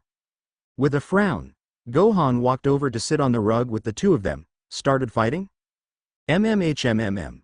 Leaving his brother to entertain Pan, Gohan turned his thoughts inward. Barely 24 hours back home and his parents were fighting. He had to wonder what could have set them off. Usually his mother was just happy to have his father home, especially these days, and fighting in front of Goten to the point that his brother could discuss it so casually. Goten, is that normal? He asked, turning his frown to his brother. I know Mom yells at him a lot, but I've never considered that to be fighting before. Well yeah, it was kind of weird, Goten mumbled, looking down at the rug and then lifting his eyes to Gohan. Have you ever seen Dad scare Mom before? Or seen Mom about ready to cry 'cause of something he said? Huh? What do you mean Dad scared her? Gohan blinked, feeling his frown deepen. That doesn't sound right at all. She's never scared of him. Well, she is now, Goten snapped. He was acting really weird. Mom said he hurt his head while he was training with that cat guy or something. But I don't get how that has anything to do with it. I hurt my head all the time and I never act weird. A gut instinct enveloped him suddenly at the words Goten shared. An instinct to rush to his parents and keep his mom from being alone with his dad. He shook his head, feeling sick just at the idea that his urge had been to protect his mom from his father. As if his dad was someone to worry about, to fear. Gut feeling or not, it was dumb, so he took a breath and threw it to the side. Wow. Okay. I don't like the sound of that, but I'm not really sure what to think of it, either. Was it bad? You wouldn't leave if it was really bad, would you? And yet his fear still surfaced. I didn't really want to leave, but Dad seemed all right when I did. He actually looked a little worried, Goten mumbled, arms dropping to his side. Plus, I'm pretty sure it was my fault. Your fault? Gohan blinked, not liking the image of his happy brother blaming himself for any dysfunction in their family. Goten, why would it be your fault? You said Dad hit his head, right? And that he seemed fine when you left? Well, they were fighting about whether Pan should be trained to be a fighter like how I wanted to be, and Dad kept bringing up that Mom was training me before he came back to life. Oh man, Gohan said, letting out a long drawn-out sigh. The age-old argument. What else would his parents fight over? Neither one of them needs to worry about what Pan does. Vital and I have already decided to expose her to everything and let her decide what she wants to do. Yeah, but what about me?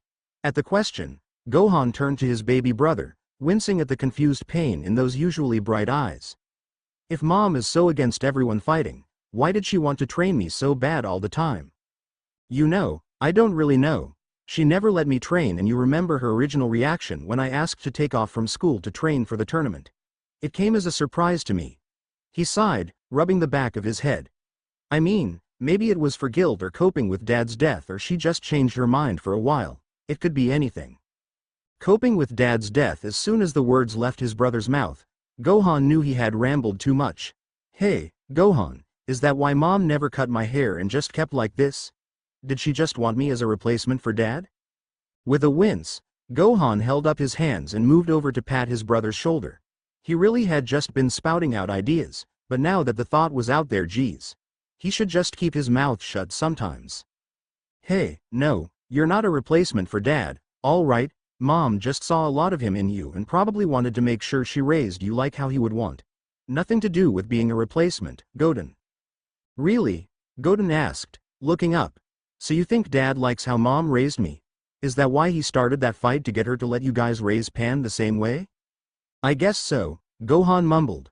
Wait, Dad started it? Yeah, I think so. I don't know for sure, Goten shrugged. I wasn't paying all that much attention, but it seemed like he started it. That's new, Gohan frowned. That doesn't make any sense at all. Sounds like something else is going on to me. You think something's wrong with him? Goten huffed at him. I already told you. Dad hit his head and started acting weird. Right, hit his head. With a frown, Gohan crossed a little as he tried to think of the implications. Knocking someone on the head could lead to problems, though most were temporary issues. It felt pointless to suggest his dad of all people go to a hospital. After all, he was clearly functioning fine, just acting strange. A little knock on the head shouldn't mean much for Goku, strongest hero in the universe, right? Come on, Pan, Goten shouted suddenly, snapping Gohan's attention. If you can't walk, then maybe you can fly.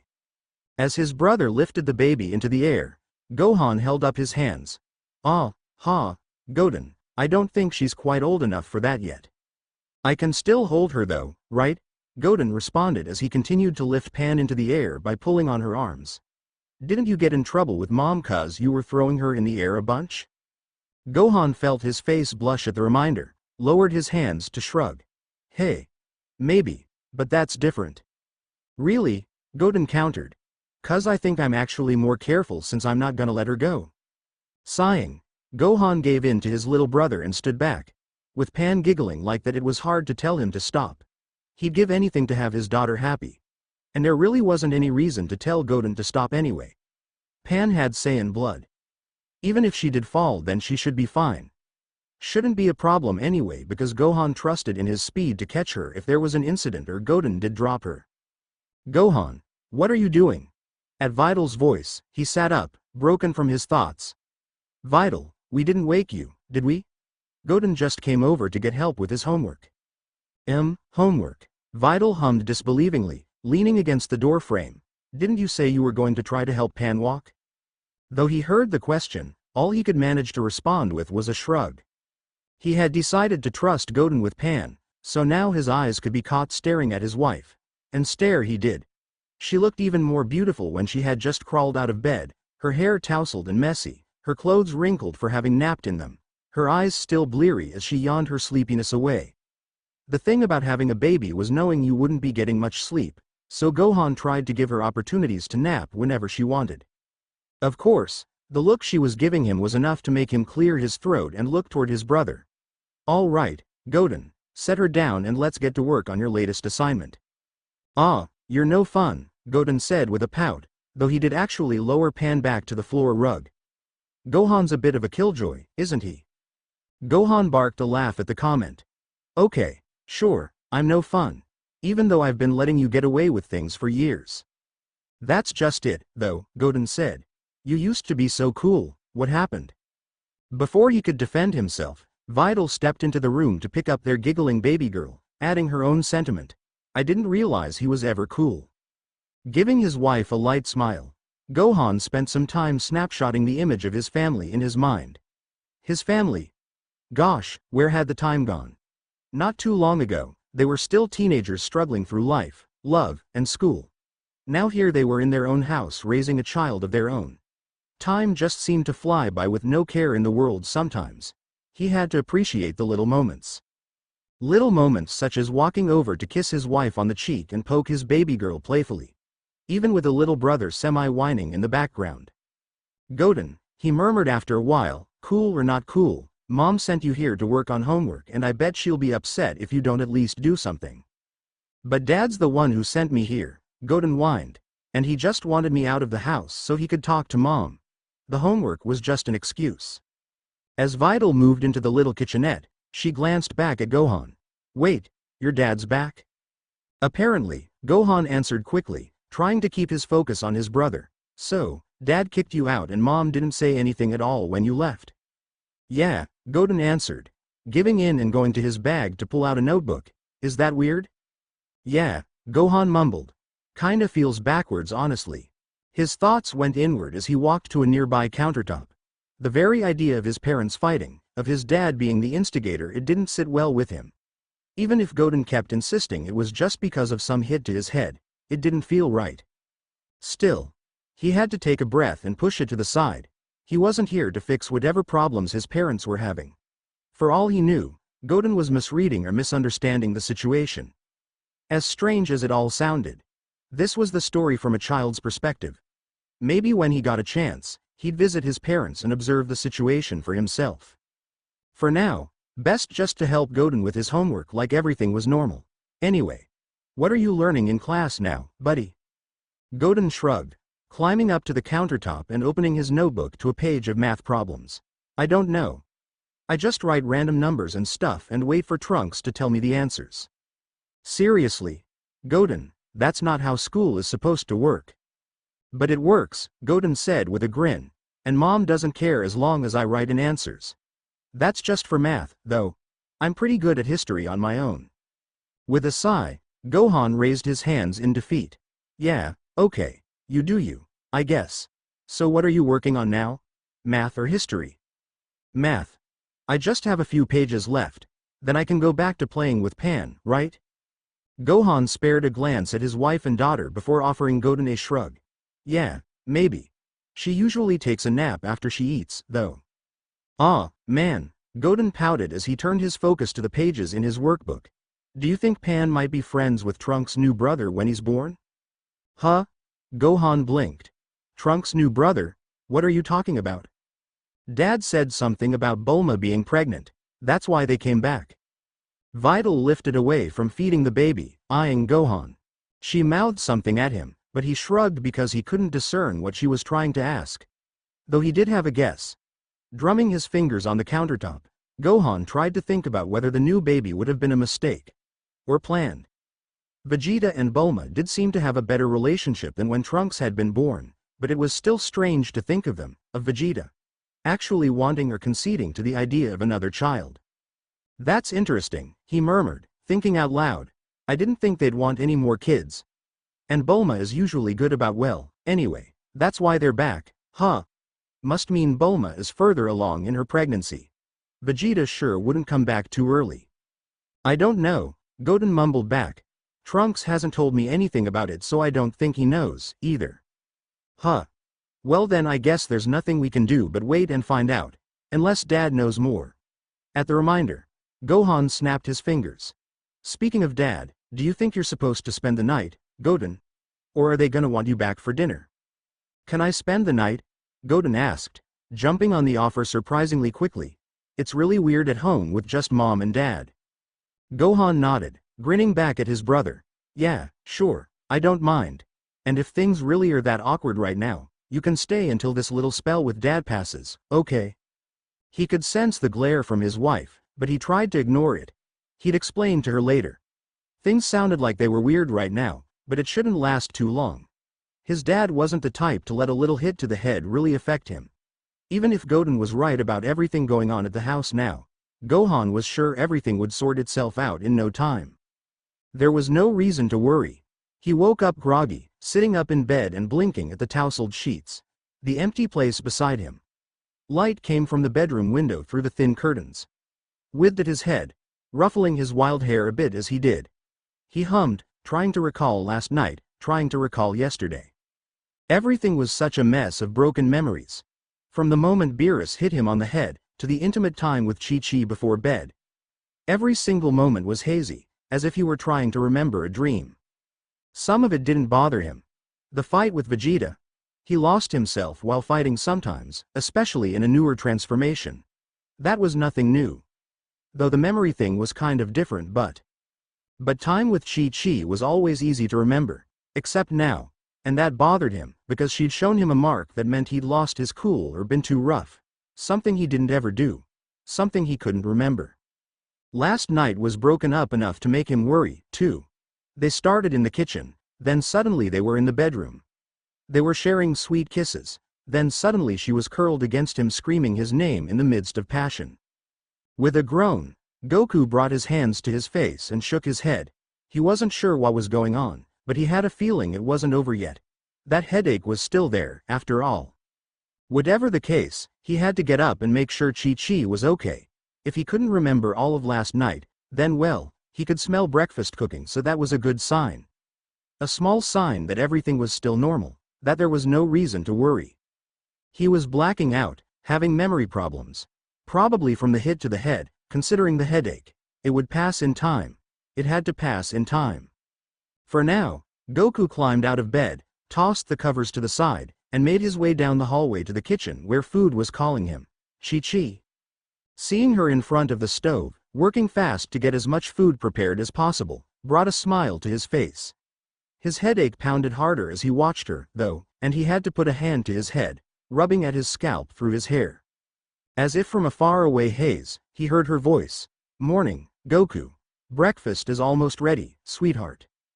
Closing his eyes against the pain, he took a breath and then opened them to see her hair in his face. Her scent mixed with the smell of breakfast. Her body against his embrace holding her close. And her voice in his ears saying something, asking something.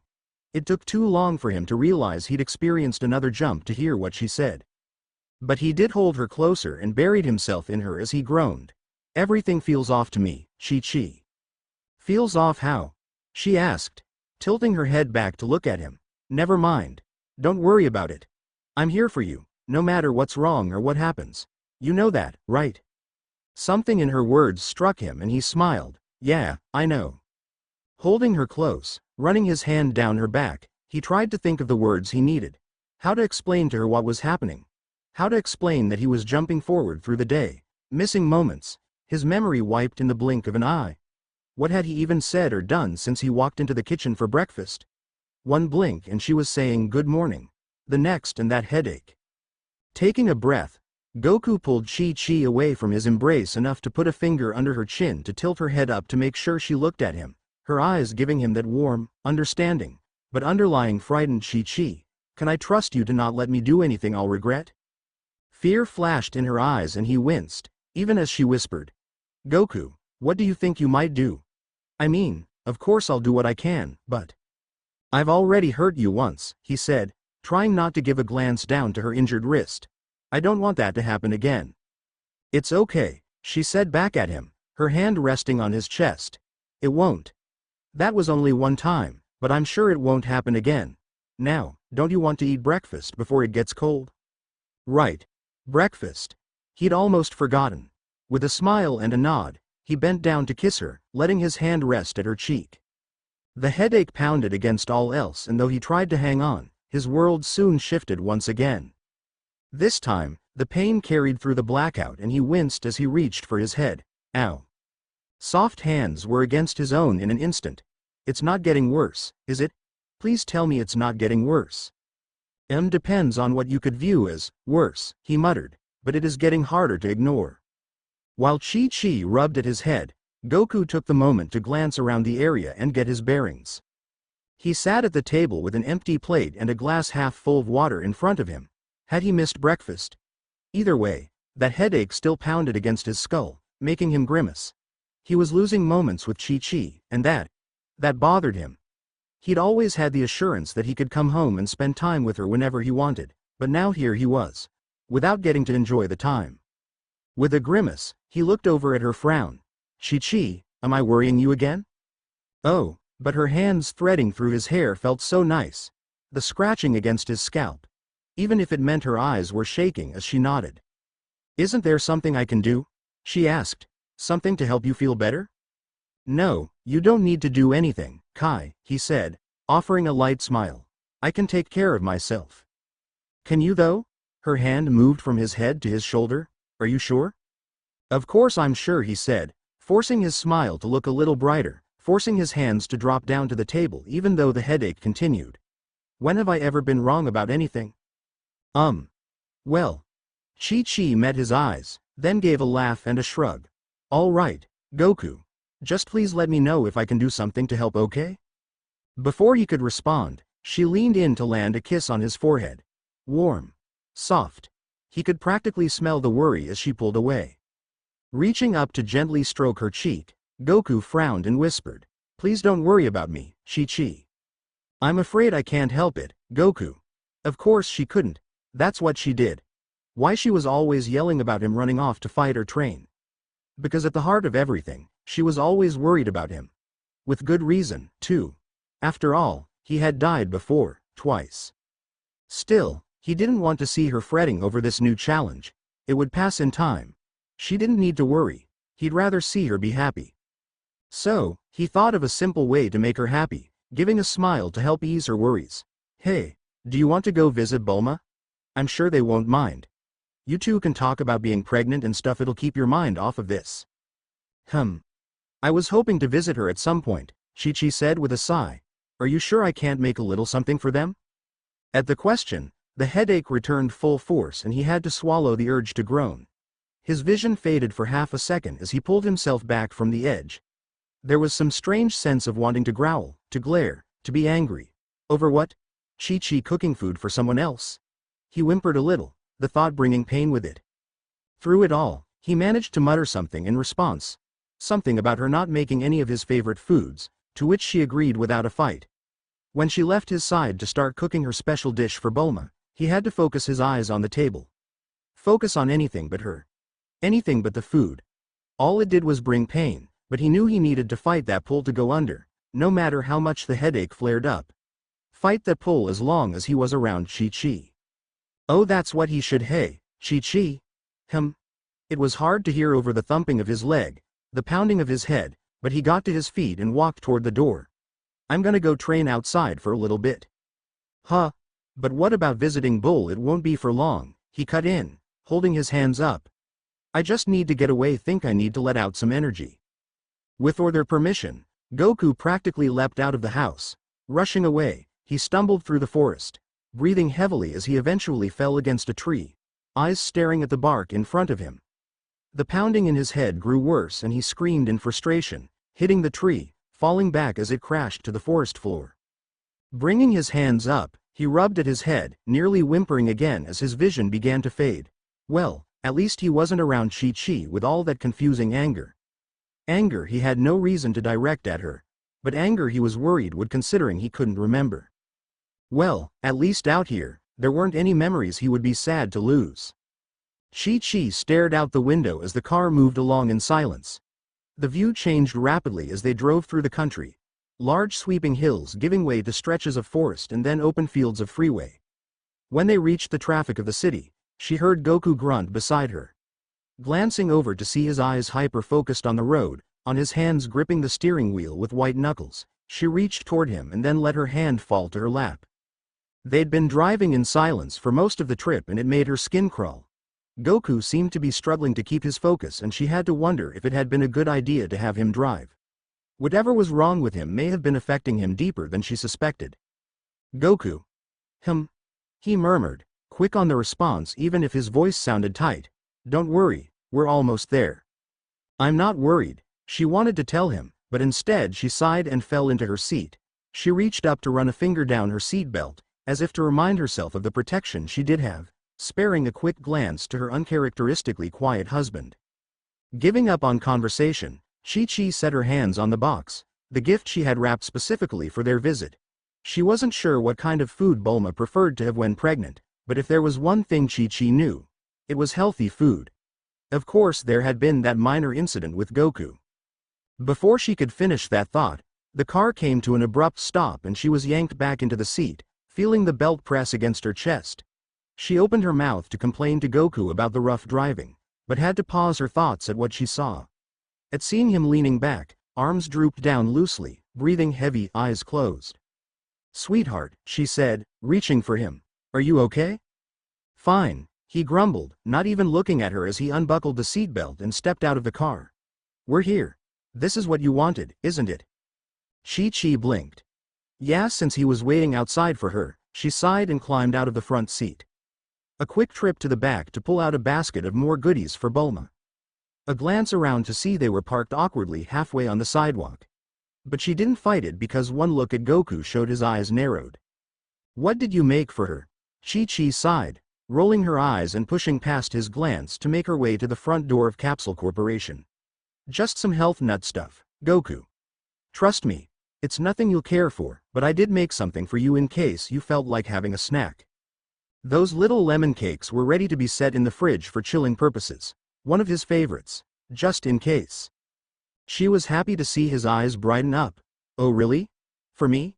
No one else, right? Yes, just for you, she said, reaching out to knock on the mansion door, unless you wanted to share. Goku shook his head. Nope. Rolling her eyes again, Chi-Chi was about ready to lecture him like the child he was being right now. Her mouth shut when he slid close to her side, an arm encircling her waist, pulling her up next to him. Her heart skipped a beat at how close he was, how out of character he was acting. And then his voice whispered near her ear, mine. For some reason, she shuddered, wanting to address the oddity, but then Bulma answered the door. Huh? Chi-Chi? Goku? What are you both doing here? Shaking off the sick feeling in her stomach, Chi-Chi forced a smile for the blue-haired family friend. Hi, Bulma. Sorry to come by without any warning beforehand, but I heard you were expecting. I wanted to congratulate you and bring a gift. I hope you don't mind. Handing the gifts to Bulma, she kept her smile as the woman blushed. Oh, so you heard, huh? Didn't expect that to spread so soon. Well, with Goku coming home earlier than expected, Chi-Chi said as she eyed her too clingy right now husband, I'm sure I would have found out sooner or later. I hear Vegeta came back, too. Bulma nodded. He did. Something moved behind the blue-haired woman and Chi-Chi blinked at first, only to see a rush of light purple hair. Trunks was eavesdropping, then. Not too different from what Goten would do in this situation. She smiled as she left the boy to his sneaking and turned her focus back to Bulma. How far along are you? With a sigh, Bulma gave a shrug. I just found out yesterday so I'm not sure, yet. I'll have to have an appointment to help me pinpoint exactly how long this has been going on. You know how it is. Chi-Chi nodded. Of course. With Gohan, who's the father? Turning in the grip of her husband, Chi-Chi gaped. Goku. Of course my dad's the father, Trunks snapped, stepping out of his hiding place to send a glare to Goku. Who else would it be? Goku merely offered a shrug. Could be anyone, knowing Bulma. Bulma's voice rose as she stomped her foot. And what is that supposed to mean? While their friend snapped, Chi-Chi reacted, reaching up to grab two fists full of Goku's shirt. He was still wearing his GI, even if it was an older model since the one he came back in had been torn and needed fixing. She couldn't convince him otherwise this morning when he came back from his moment in the woods. Seeing him in normal clothes was always nice, but sometimes he insisted the GI felt the most comfortable and, well, she couldn't fight him all the time. Still, she wouldn't let it stop her from reproaching him for his choice of words. Tugging him down so she could yell in his ear for such a horrid, disrespectful. Goku, that is the most inappropriate thing I've ever heard you say. You take that back and apologize right now. Her husband groaned, and then harshly grabbed her hands to rip her grip off of him before straightening himself out and rubbing at his head. Don't do that. That hurts too much. Seeing him rub his head brought back the knowledge that he'd been fighting a headache since yesterday.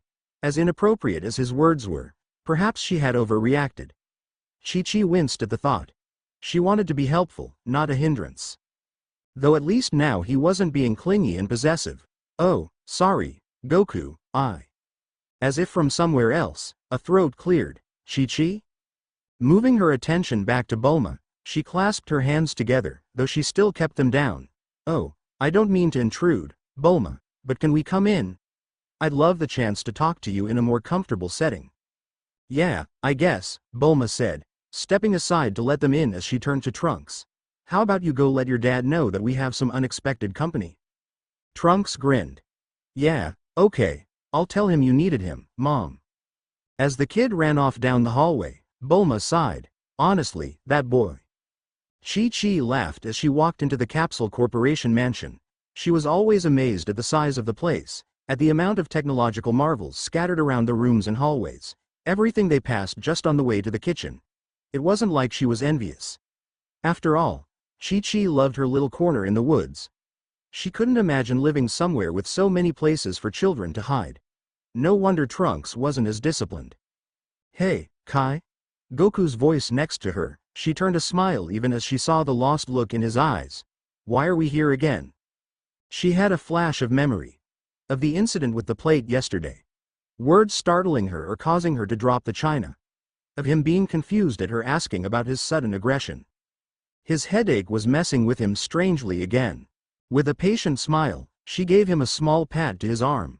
We're visiting Bulma to congratulate her on her pregnancy, dear.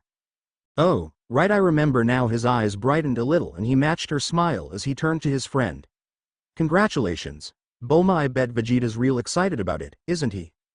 Leading them into the kitchen, Bulma turned back with a raised eyebrow for Goku. Well, depends what you consider excited. Considering Goku had so recently bugged them about knowing the father, the change in demeanor did seem a little off. Chi-Chi brought a hand up to her chest to feel her beating heart. He was fine, she told herself. He was acting a little strange because he'd hit his head. That was all. He'd be fine with enough time. He had to be. After all, he'd been injured before. He'd suffered through a heart virus. He'd died and he always came back and everything always returned to normal.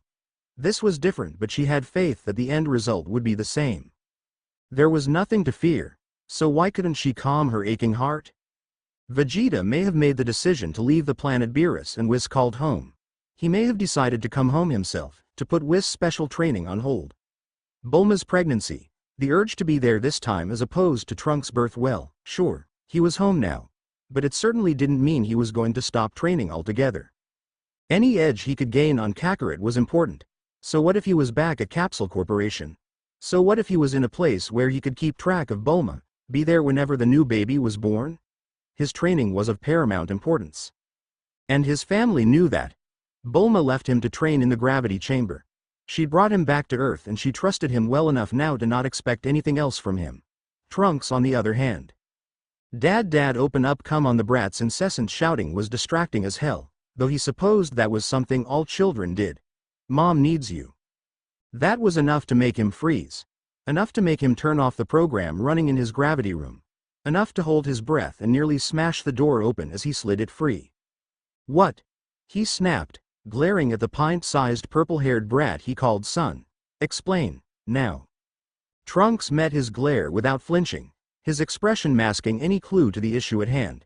"She's in the kitchen. She told me she needed you." Several options ran through his mind, none of them good. Though he supposed it was possible that everything was fine, Bulma was physically weak to begin with, and adding this pregnancy was supposed to make her weaker. If she was sending Trunks to him, then what has that woman gotten herself into this time? Vegeta muttered, stepping out of the gravity room and then practically racing down the hallways to the kitchen. "Woman, your brat said." Skidding to a stop at the kitchen entrance, Vegeta narrowed his eyes. Bulma was perfectly fine, standing near a counter, turning toward him. Another presence was in the room. Two others. And neither of them were the baby key he was expecting to feel, the key he knew he would be able to sense from his wife eventually.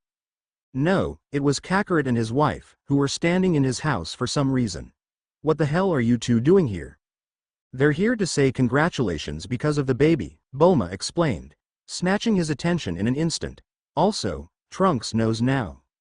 "I can tell." "Oh, great," Vegeta growled as he glared toward his grinning son before focusing back on his wife, who didn't actually need him now. "Why not invite the whole rest of them and have a fucking party then?" "All right," Trunks exclaimed, rushing off past him back down the hallway. "Then I'll call Gohan and Goten." Feeling his eye twitch for his son's purposeful dodge around the sarcasm, Vegeta crossed his arms and found himself leaning back against the nearest wall with a scowl. "Woman, your brat is out of control." Bulma huffed, ignoring him and turning to the other woman instead. "Saiyan husbands, right?" "Oh, yes," Kakarot's wife murmured. "They're quite the handful." Vegeta turned his scowl to her, ready to snap something in response about damn earthling women, but the words died on his lips. Instead, he found himself raising an eyebrow, staring curiously at Kakarot. His rival had reacted to Vegeta's glance in an almost protective manner, arms going around his wife as he glared toward Vegeta. No, wait, not really protective. More possessive than anything. Odd. Not something he expected to see from Kakarot of all people. Not at this point in their friendly relationship, at least. Shrugging it off, Vegeta turned his focus back to his own wife. "So, what now? Are we actually going to end up with a party of people here? Because your brat is sort of busy calling his friends now." Blue eyes met his and then closed as Bulma brought a hand to her forehead and let out a lengthy sigh. "All right. I guess we'll at least be having a small group over here soon. I'll see about telling the bots to set something up." At the statement, Kakarot's woman stepped away from her idiot husband and moved closer to Bulma. Their conversation quickly turned to typical female chatter. Food choice being the most obvious. To his slight surprise, Kakarot didn't seem the least bit interested in the discussion of food, sliding up into Vegeta's space without a second thought. "So, Vegeta," Kakarot whispered, leaning in close, "are you absolutely sure the kid is yours?" An eye twitch was the only warning he gave. Such a statement implying unfaithfulness from the maid of the Saiyan prince himself. Vegeta lifted his fist immediately to punch the smirk from that idiot's face. Except it missed. Eye twitching, Vegeta forced himself to be satisfied with a growl, though he could feel a flare-up of ki dance through his rival. "Shut the hell up, Kakarot." "I will not," the other Saiyan growled back. It was a real question. "How the hell does that count as a real question?" Vegeta snapped. "Are you that idiotic?" A flash of anger crossed Kakarot's eyes, followed by an uncharacteristic snarl. "I'm not an idiot, Vegeta. If anything, you're the idiot for not being suspicious at all." His body moved, grabbing a fistful of his rival's shirt and slamming him against the opposite wall. "If you insult my wife one more time, Kakarot." "What?" His rival smirked, not at all fazed by Vegeta's threats. "You're not gonna try and actually fight me, are ya?" Vegeta. He closed his eyes and took a deep breath the instant he heard her shrill voice. "Damn it, woman. Not now. Can't you leave Goku be for once?" A quick glance over his shoulder, voice snapping in a hiss. "Stay out of this, woman. I'm defending your honor." "Why do you feel the need to defend her honor?" The smug, low voice of his rival dragged his attention right back to the source of his frustration. "You know, Vegeta, you didn't answer my question." Vegeta wanted nothing more than to punch the idiot's lights out, to really wipe the smirk from that face. His anger lashed out regardless, a gloved fist smacking hard into the wall near Kakarot's head. The sensation of punching through a wall was not near satisfying enough. "Of course I'm the father, you idiot. Who the fuck else would it be?" At least the smirk dropped from the other man's face, but the clear lack of concern was still frustrating, especially when Kakarot merely shrugged. Just asking if you were sure is all. A growl escaped Vegeta once again, this one forming from the back of his throat and rising up slowly. If this is your way of asking for a fight, Kakarot, it sure doesn't suit you, but I have no problem taking the chance to beat your face in right now. Ki rising around his rival made him step back and mimic the man. Of course the opportunity for a fight had Kakarot practically bounding away from the wall. Though that damn smirk was back. And something felt off T's go. Then, Kakarot said, "You lead the way." And as he turned to lead them out of the house, Vegeta caught the murmurings of his wife talking with Kakarot's woman. Words of, "He hasn't been feeling well," making the Saiyan prince glance over his shoulder at his rival. Not feeling well, huh? Well. That was no excuse for acting the fool. Regardless of the reason for his recent absurdity, Kakarot deserved a beating for the shit he had said. And Vegeta was going to do his damnedest to dish it out. A single phone call from Trunks led to Gohan packing his family plus Goten into the car. Videl in the back with their baby girl and Goten up front. With Gohan wondering the whole time if his brother's height and size meant he needed a car seat, even if he was a preteen now. By legal standards it didn't matter your age, just your height and size. He'd never force his little brother into something so silly, but it would be nice to know if he needed to try to hide from police or, well, maybe he should ask Krillin the details of those rules at some point. Either way, they'd made the trip without any incidents. Pan didn't get car sick. Goten followed the rules and didn't bounce around the car too much. And Gohan didn't give any police on the road an excuse to pull them over. He still wasn't super confident in his driving skills, but he supposed he was good enough. Regardless of his worries, they made it to Bulma's, walking up to the large house's front door. He'd been a little preoccupied on the drive, but now as he rang the doorbell, Gohan found himself frowning. He'd felt his dad's energy jump up earlier, and now he couldn't really feel him around here. In fact, he was. "Guess this is happening after all," Bulma said, breaking Gohan's train of thought as she opened the door to allow them entry. "Come on in, then." Before Gohan could comment, his little brother jumped in, turned to Bulma, gave a quick bow, and then raced down the hall with Trunks, calling over his shoulder as he went. "Congratulations, Bulma." Beside him, Videl giggled, sending him a smile before walking in herself. "I hope we're not intruding." As if to cover for their near impromptu visit, Gohan held out a little gift to his blue-haired friend. He had no idea what Videl had decided to wrap up, but he trusted it would be good and appropriate for the occasion. He knew enough to know it was best to leave Videl to handle such things anyway. Even if he was the one to hand it over in the end. "Yeah, sorry if it's a little sudden. Trunks called and pretty much said we had to come, but then I felt Dad's energy over here so I didn't want to turn down the opportunity, you know, speaking of Dad." "Oh, you know him. His mother. Oh. Right. That made sense. Of course she was here, standing in the hallway, arms crossed as she huffed. Comes with me to visit and can't spend 5 minutes socializing without starting a fight with Vegeta." In front of him, Videl paused at the information. "Huh? I'm sure you mean Vegeta started it, right?" "Oh, you'd be surprised," Bulma said as she stepped past them, leading the way down the hall with her gift now in hand. This time around it was Goku, which is rather off when you stop to think about it. Gohan did stop to think about it, taking a moment to ponder such a revelation. While it was true that Vegeta was usually the first to snap, it didn't necessarily mean he always started their fights. People just liked to assume better of his father, who could actually act pretty childish sometimes. At the thought, Gohan laughed as they all walked into the kitchen. "Oh, I don't know. I think Dad will annoy Vegeta on purpose sometimes, even if it's more subtle so that it looks like Vegeta's starting it." "Oh well," came his mother's voice, a quiet murmur as she walked to the stove, hands resting lightly on the counter. "It doesn't matter who started it. They're busy fighting now instead of visiting like normal people." "Hey." Well, of course his mom wouldn't be happy over this situation. After all, if his father had come home from training, she probably wanted to put him back to work. Push him into responsible duties of a normal family household. Except now he was out trading blows with Vegeta. Some training break. Those two just never stopped. Neither one of them. When the subtle sense of the two familiar key signals disappeared, Gohan closed his eyes and smiled. That godlike form of theirs really did mark an ascension beyond anything else. It wasn't just beyond Super Saiyan. It was beyond normal mortal reach. Gohan was sure he could have reached it himself one day, too, if not four.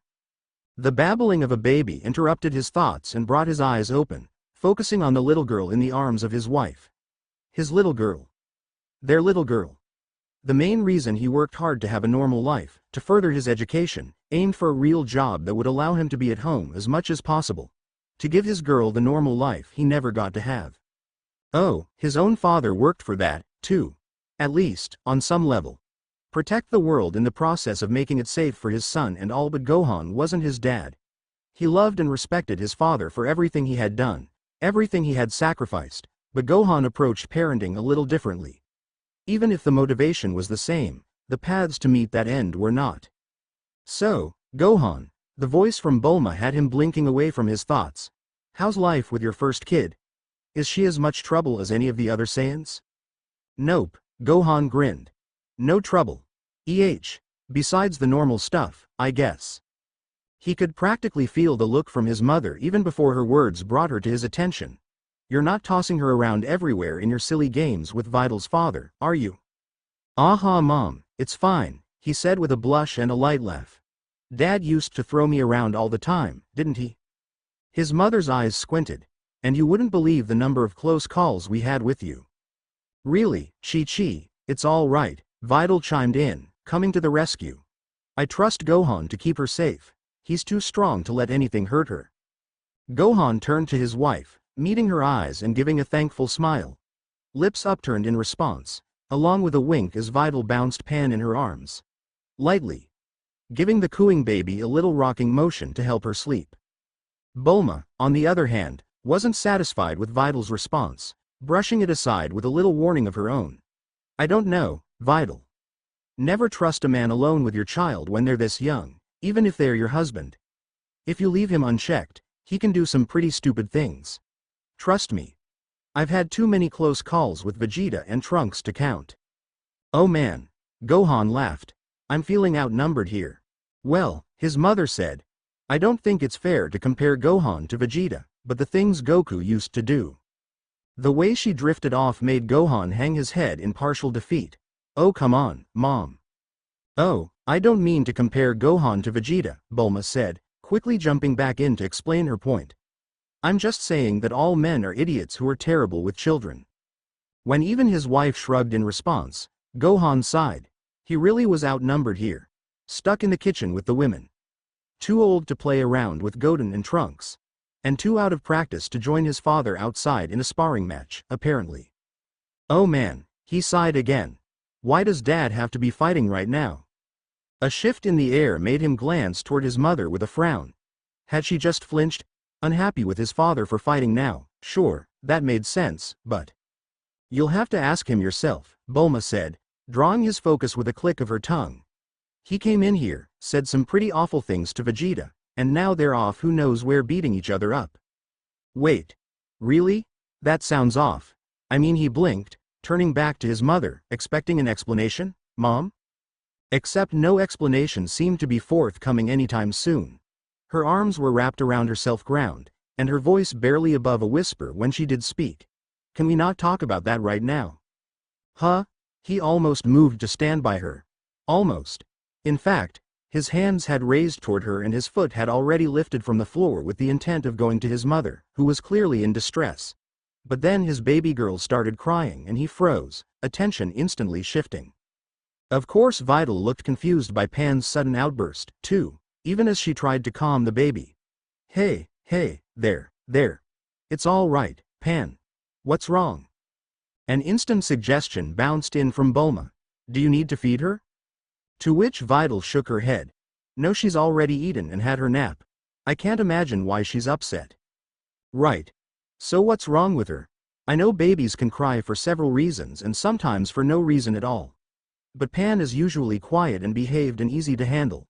So, why? A sharp feeling hit his senses. A pit settled in his stomach at the sensation. A quick intake of air to clear his head. He had to blink his eyes, shake it off.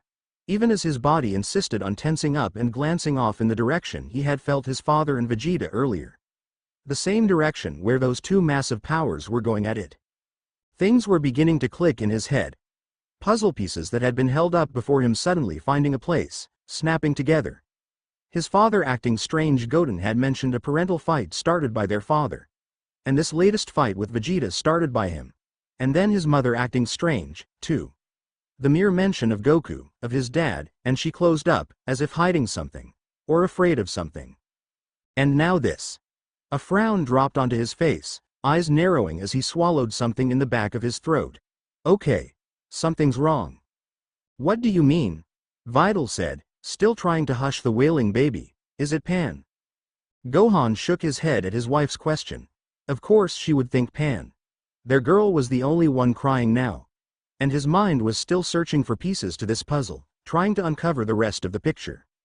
Hey Gohan, did you feel that? A curse left his lips in a whisper. Of course Goten would feel it, too. His brother was too attuned to this kind of thing for his own good. Yeah, Goten, he muttered. I felt it. A shift from the corner of his vision, his mother stepping forward with a hand to her heart. It's not your father, is it? She jumped to that conclusion fast. Gohan blinked, tilting his head slightly. Why would it be Dad? Oh, nothing, his mother murmured, hand going from her heart to rubbing at her arm in a somewhat subconscious gesture. Just me worrying. Before he could step in to ask more, because that was definitely a warning sign of some sort, Trunks slid into the room to make his own announcement. Mom, I'm gonna go check it out, okay? Without even waiting for approval, the boy was off, energy surrounding him as he rushed out. Goten quickly followed suit, amid cries of, wait for me, Gohan sighed. Those two were always 3 steps from trouble, and today was no different, apparently. Too eager to get into the thick of things without regard for caution. Vidal was the only one to try to shout them down, though. Wait boys. When her shouts didn't work, she turned to him, and Gohan gave another sigh and a nod. Right. Don't worry. I'll keep them in check. Whatever that was, well, I guess we're about to find out. A glance back to his mother, a smile to his wife, and then Gohan gave an apologetic shrug to Bulma before chasing after the 2 troublemakers. He couldn't feel anything else in the air, but there was still something off. Something that made the hair rise on the back of his neck even as he rushed through the sky. If anything, he was sure another piece of the mysterious puzzle was about to be revealed. He could feel it. And he wasn't sure if that was a good thing or not. Vegeta cursed as he flew around the city's remains. The place was decimated. Absolutely destroyed, and it wasn't his fault. No, the person responsible hovered in the sky in the distance, bright blue aura shining against the clouds of the otherwise peaceful day. Gritting his teeth, Vegeta flew down to help evacuate some of the residents. This was going too far. He'd never seen Kakarot do something so careless. Scratch that. Kakarot could be careless sometimes, that wasn't hard to admit. What was difficult to see was Kakarot breaking his so careful treatment of innocent lives. That was something new. Kakarot almost acted like a true Saiyan now, from the snide insulting comments to the complete lack of care toward a town full of innocent people. Oh, and a certain friend of Kakarot's lived here with his family, too. Vegeta had noticed the familiar key signature of that midget flying around rescuing survivors, too. Wouldn't Kakarot know such a detail? Would it mess him up to know a careless blast had caused the death and ruin of so many? With this new darker personality showing itself, Vegeta had to admit he wasn't sure. Chasing after Trunks so fast after the announcement to their mothers almost resulted in Goten biting his tongue. Something about the way he gathered his energy and sprang away from the ground as quickly as possible. He brought his hands to his mouth even as he did fly away from his best friend's house, trying his best to catch up to said best friend. Guess his flying was still a little shaky, at least lifting off suddenly like he had. Though he felt justified in being a little off-center or slow right now, Goten wasn't used to feeling surges of energy like that. Or going from sensing his dad to not feeling anything. Even if he did know the god transformations messed with the key signals. Still, what he'd felt hadn't exactly fit anything he'd been expecting. It was almost like a bunch of ki had suddenly dropped off, and not in the same way that happened when his dad transformed. So. Yo, Slowpoke, Trunks said once Goten was close enough to his friend. Took you long enough. Hey, I'm not a Slowpoke. Dropping his hands from his mouth, Goten waved them around in the air as Trunks shrugged in response. With a huff and a little pout, Goten brought his arms to his side, letting the wind crash around his face, brush through his hair, and slide down his sides as he tried to maximize his speed. Not because Trunks had called him slow or anything. Just because he wanted to go fast regardless of what his friend thought of his speed capabilities. He wasn't trying to prove anything. Besides, this way was more comfortable anyway. I just wanted to make sure Gohan felt it, too, that's all, Goten mumbled into the rushing wind. By the way, what do you think happened? His friend dropped his little smirk and faced forward with a frown. I don't know, but I think it's bad, Goten. Our dads are out there somewhere, too, but I can't find them for some reason. What about you? Well, he had thought it was because their dads had transformed. But if that was the reason, then why had they done it? And why wouldn't Trunks think of that? Goten had thought it was something they did. Something related to how they trained with each other. But Trunks was acting like it wasn't normal, like they should be able to feel their dads. Maybe he was missing something. Maybe he should try harder. Closing his eyes, Goten reached out with his senses to try to locate the comforting presence of his dad. If Trunks said they were supposed to feel them, then maybe he should start panicking after all. I can't feel them anywhere, Trunks, he exclaimed, eyes snapping open wide to look to his smarter friend for ideas. Are they hiding for some reason? Why would they be hiding their ki? I don't know, Trunks muttered, purple bangs brushing just above his eyes. It's really weird, though. You think we should try to hide ours? Although he opened his mouth to respond, another voice broke through the air.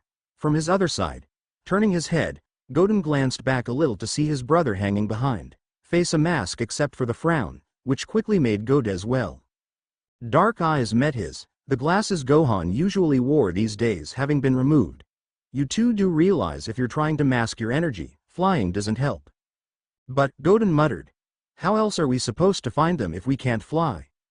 I don't think it matters, Goten. We can't find them if they're masking their energy or if it's the God Ki messing with things, so maybe keeping ours up as we head out is the best way to get their attention. Closing his mouth on a response, Goten faced forward. He guessed that made sense. Well, it didn't make sense to him. Everything was starting to get really confusing, and his excitement of getting to fight something again was quickly dimming as everyone around him acted like things could actually be wrong. At least he could trust Gohan to know what was right. His brother always knew everything. He was even smarter than Trunks. The bigger question, Gohan continued as he flew up closer, getting next to Goten, is what that energy spike and drop was and what it means. Huh? Goten felt his eyes widening again. You don't know, Gohan? His brother shook his head and then offered a small smile. I'm still trying to figure it out. That's why I followed you guys. Oh. I guess that makes sense. But Goten blinked at a thought, flipping his gaze to his friend who was still the one in the lead. Hey, Trunks, where are we even going? His friend rolled his eyes, pointing off in the distance ahead of them, towards the place where the energy spike was. Duh. I know our dads were out fighting somewhere, but that felt really weird and I want to check it out. Yeah, Gohan said. I agree. Glancing between his friend and his brother, Goten closed his eyes on another thought. He could fly without watching where he was going. After all, he just had to keep himself between the two key sources close to him. It was easier to think if he didn't have the chance of seeing some sort of distraction. So, if he thought through it all, his dad and Trunks' dad had been fighting. That was what they did know. Their dads were close in power and Goten knew for sure that his dad was the strongest in the whole universe. So. Hey, Trunks, he said, opening his eyes to look toward his frowning friend. Is it possible that your dad got really hurt by my dad? Like he messed up and didn't dodge something or I don't know, maybe something like that happened and that's why we felt. No way, Trunks snapped. My dad's too strong for that. I don't know, Trunks, Gohan added calmly. Something feels off about this and since we're not able to feel their energy. Shut up, that's dumb, Trunks growled. My dad's super strong, too. You can't just assume stuff like that just cause you think your dad's supposed to be stronger. Goten opened his mouth to respond, only to nearly bite his tongue for the second time that day as he had to suddenly stop his flying momentum. Stop and hover because someone was in front of him. When before there hadn't been anything in front of him at all, now there was. He blinked as his eyes traveled up the familiar orange GI. Torn and bloodied in some places, minor scrapes expected from a fight. But when he met eyes with the person, he froze. Swallowed something in his throat as the words took their time making sense of everything. From the orange GI to the blue hair to those eyes that had never looked at him like that before. You Dad? Goten, his dad said, straight and serious, go home. Dad? Goten repeated, swallowing again to take a breath cause he couldn't look away from that glare. What happened? Hey, Trunks interrupted, having skidded to a stop as well, though he was a little further away now. What's with you? Dad? And Gohan was still on his other side, having done much the same thing as Trunks. What's going on? The glare from his dad shifted to Gohan, giving Goten the chance to float back a little instead of being caught by that scary look. You get out of here, too. This doesn't concern any of you. Gohan seemed to have no problem taking the glare and giving one right back, which gave Goten all kinds of weird feelings in his stomach when he saw it. Not until you explain what. Hey, Gohan. Trunks interrupted. Again, isn't there supposed to be a city over there? In a flash, Goten watched energy form into a sphere in his dad's hand. Watched as that sphere of bright yellow energy was pointed toward Trunks of all people. I'm not explaining anything, his dad said, voice still lacking any of the fun Goten was used to from him. And if any of you tell anyone about this, you'll regret it. Eyes widening at the threat, Goten floated up closer, fists forming as he shouted up at his father. Dad, no you can't hurt Trunks, I know you can. What happened? Where's his dad at? Why won't you tell us what's happening? What's wrong? What's wrong? Just tell me what's wrong. Shut up, his dad growled, the energy sphere turning to face him instead. You're annoying. Heart pounding in his chest, Goten felt his body freeze, fingers shaking as they unclenched from the fists. Breath left him, getting caught in his throat as he let out some confused weak cry. He couldn't believe his dad was actually pointing that at him, actually threatening too. A gasp escaped him as the energy was actually fired, too. He could see it as if in slow motion, even though he was so close. The heat on his face. The very real shiver of fear slinking up from his stomach. Fear and confusion, and he couldn't make himself move. Before the blast could hit, Goten was grabbed by someone else. His brother had rushed in to pull him from the blast. Because his brother was awesome and always saved him when he was in trouble and... Clinging to Gohan's arm, now at a decent distance from their father, he tried to stop shaking. Tried to make sense of it all in his head. Nothing made sense. Nothing. It couldn't be real. He had to be dreaming. Or having a nightmare. His dad wouldn't, Gohan shouldn't have to. Dad, what? Even Gohan's voice sounded choked up now. What's wrong with you? Hey, Goten whimpered. That wasn't a real blast, was it? Was it, Dad? You were just testing me, right? His dad decided to ignore his trembling questions, instead responding to the other son. Nothing's wrong with me, Gohan. I'm perfectly fine. Vegeta, on the other hand. Feeling like everything was shaking, like this really did have to be some kind of strange nightmare, Goten slowly dropped his grip from Gohan. Slowly floated back, hovering in the sky as he resisted the urge to cry. This wasn't his dad. This couldn't be his dad. It had to be a lie. Bright golden energy flooded the sky in a sudden burst of power, and Goten blinked his teary gaze away from the man that looked like his father. Trunks had jumped into the Super Saiyan state. Golden hair striking into the air. Aura flickering around his body as his eyes narrowed and fists clenched. Goten even thought he could spy the shine of tears in his friend's eyes. Well, at least he wasn't the only one. What did you do with my dad? Trunks screamed as he fired off an energy blast. Where is he? Of course Goku blocked the blast, letting it crash to the earth somewhere below them. Oh, don't worry. He'll be fine. I just had to put him in his place.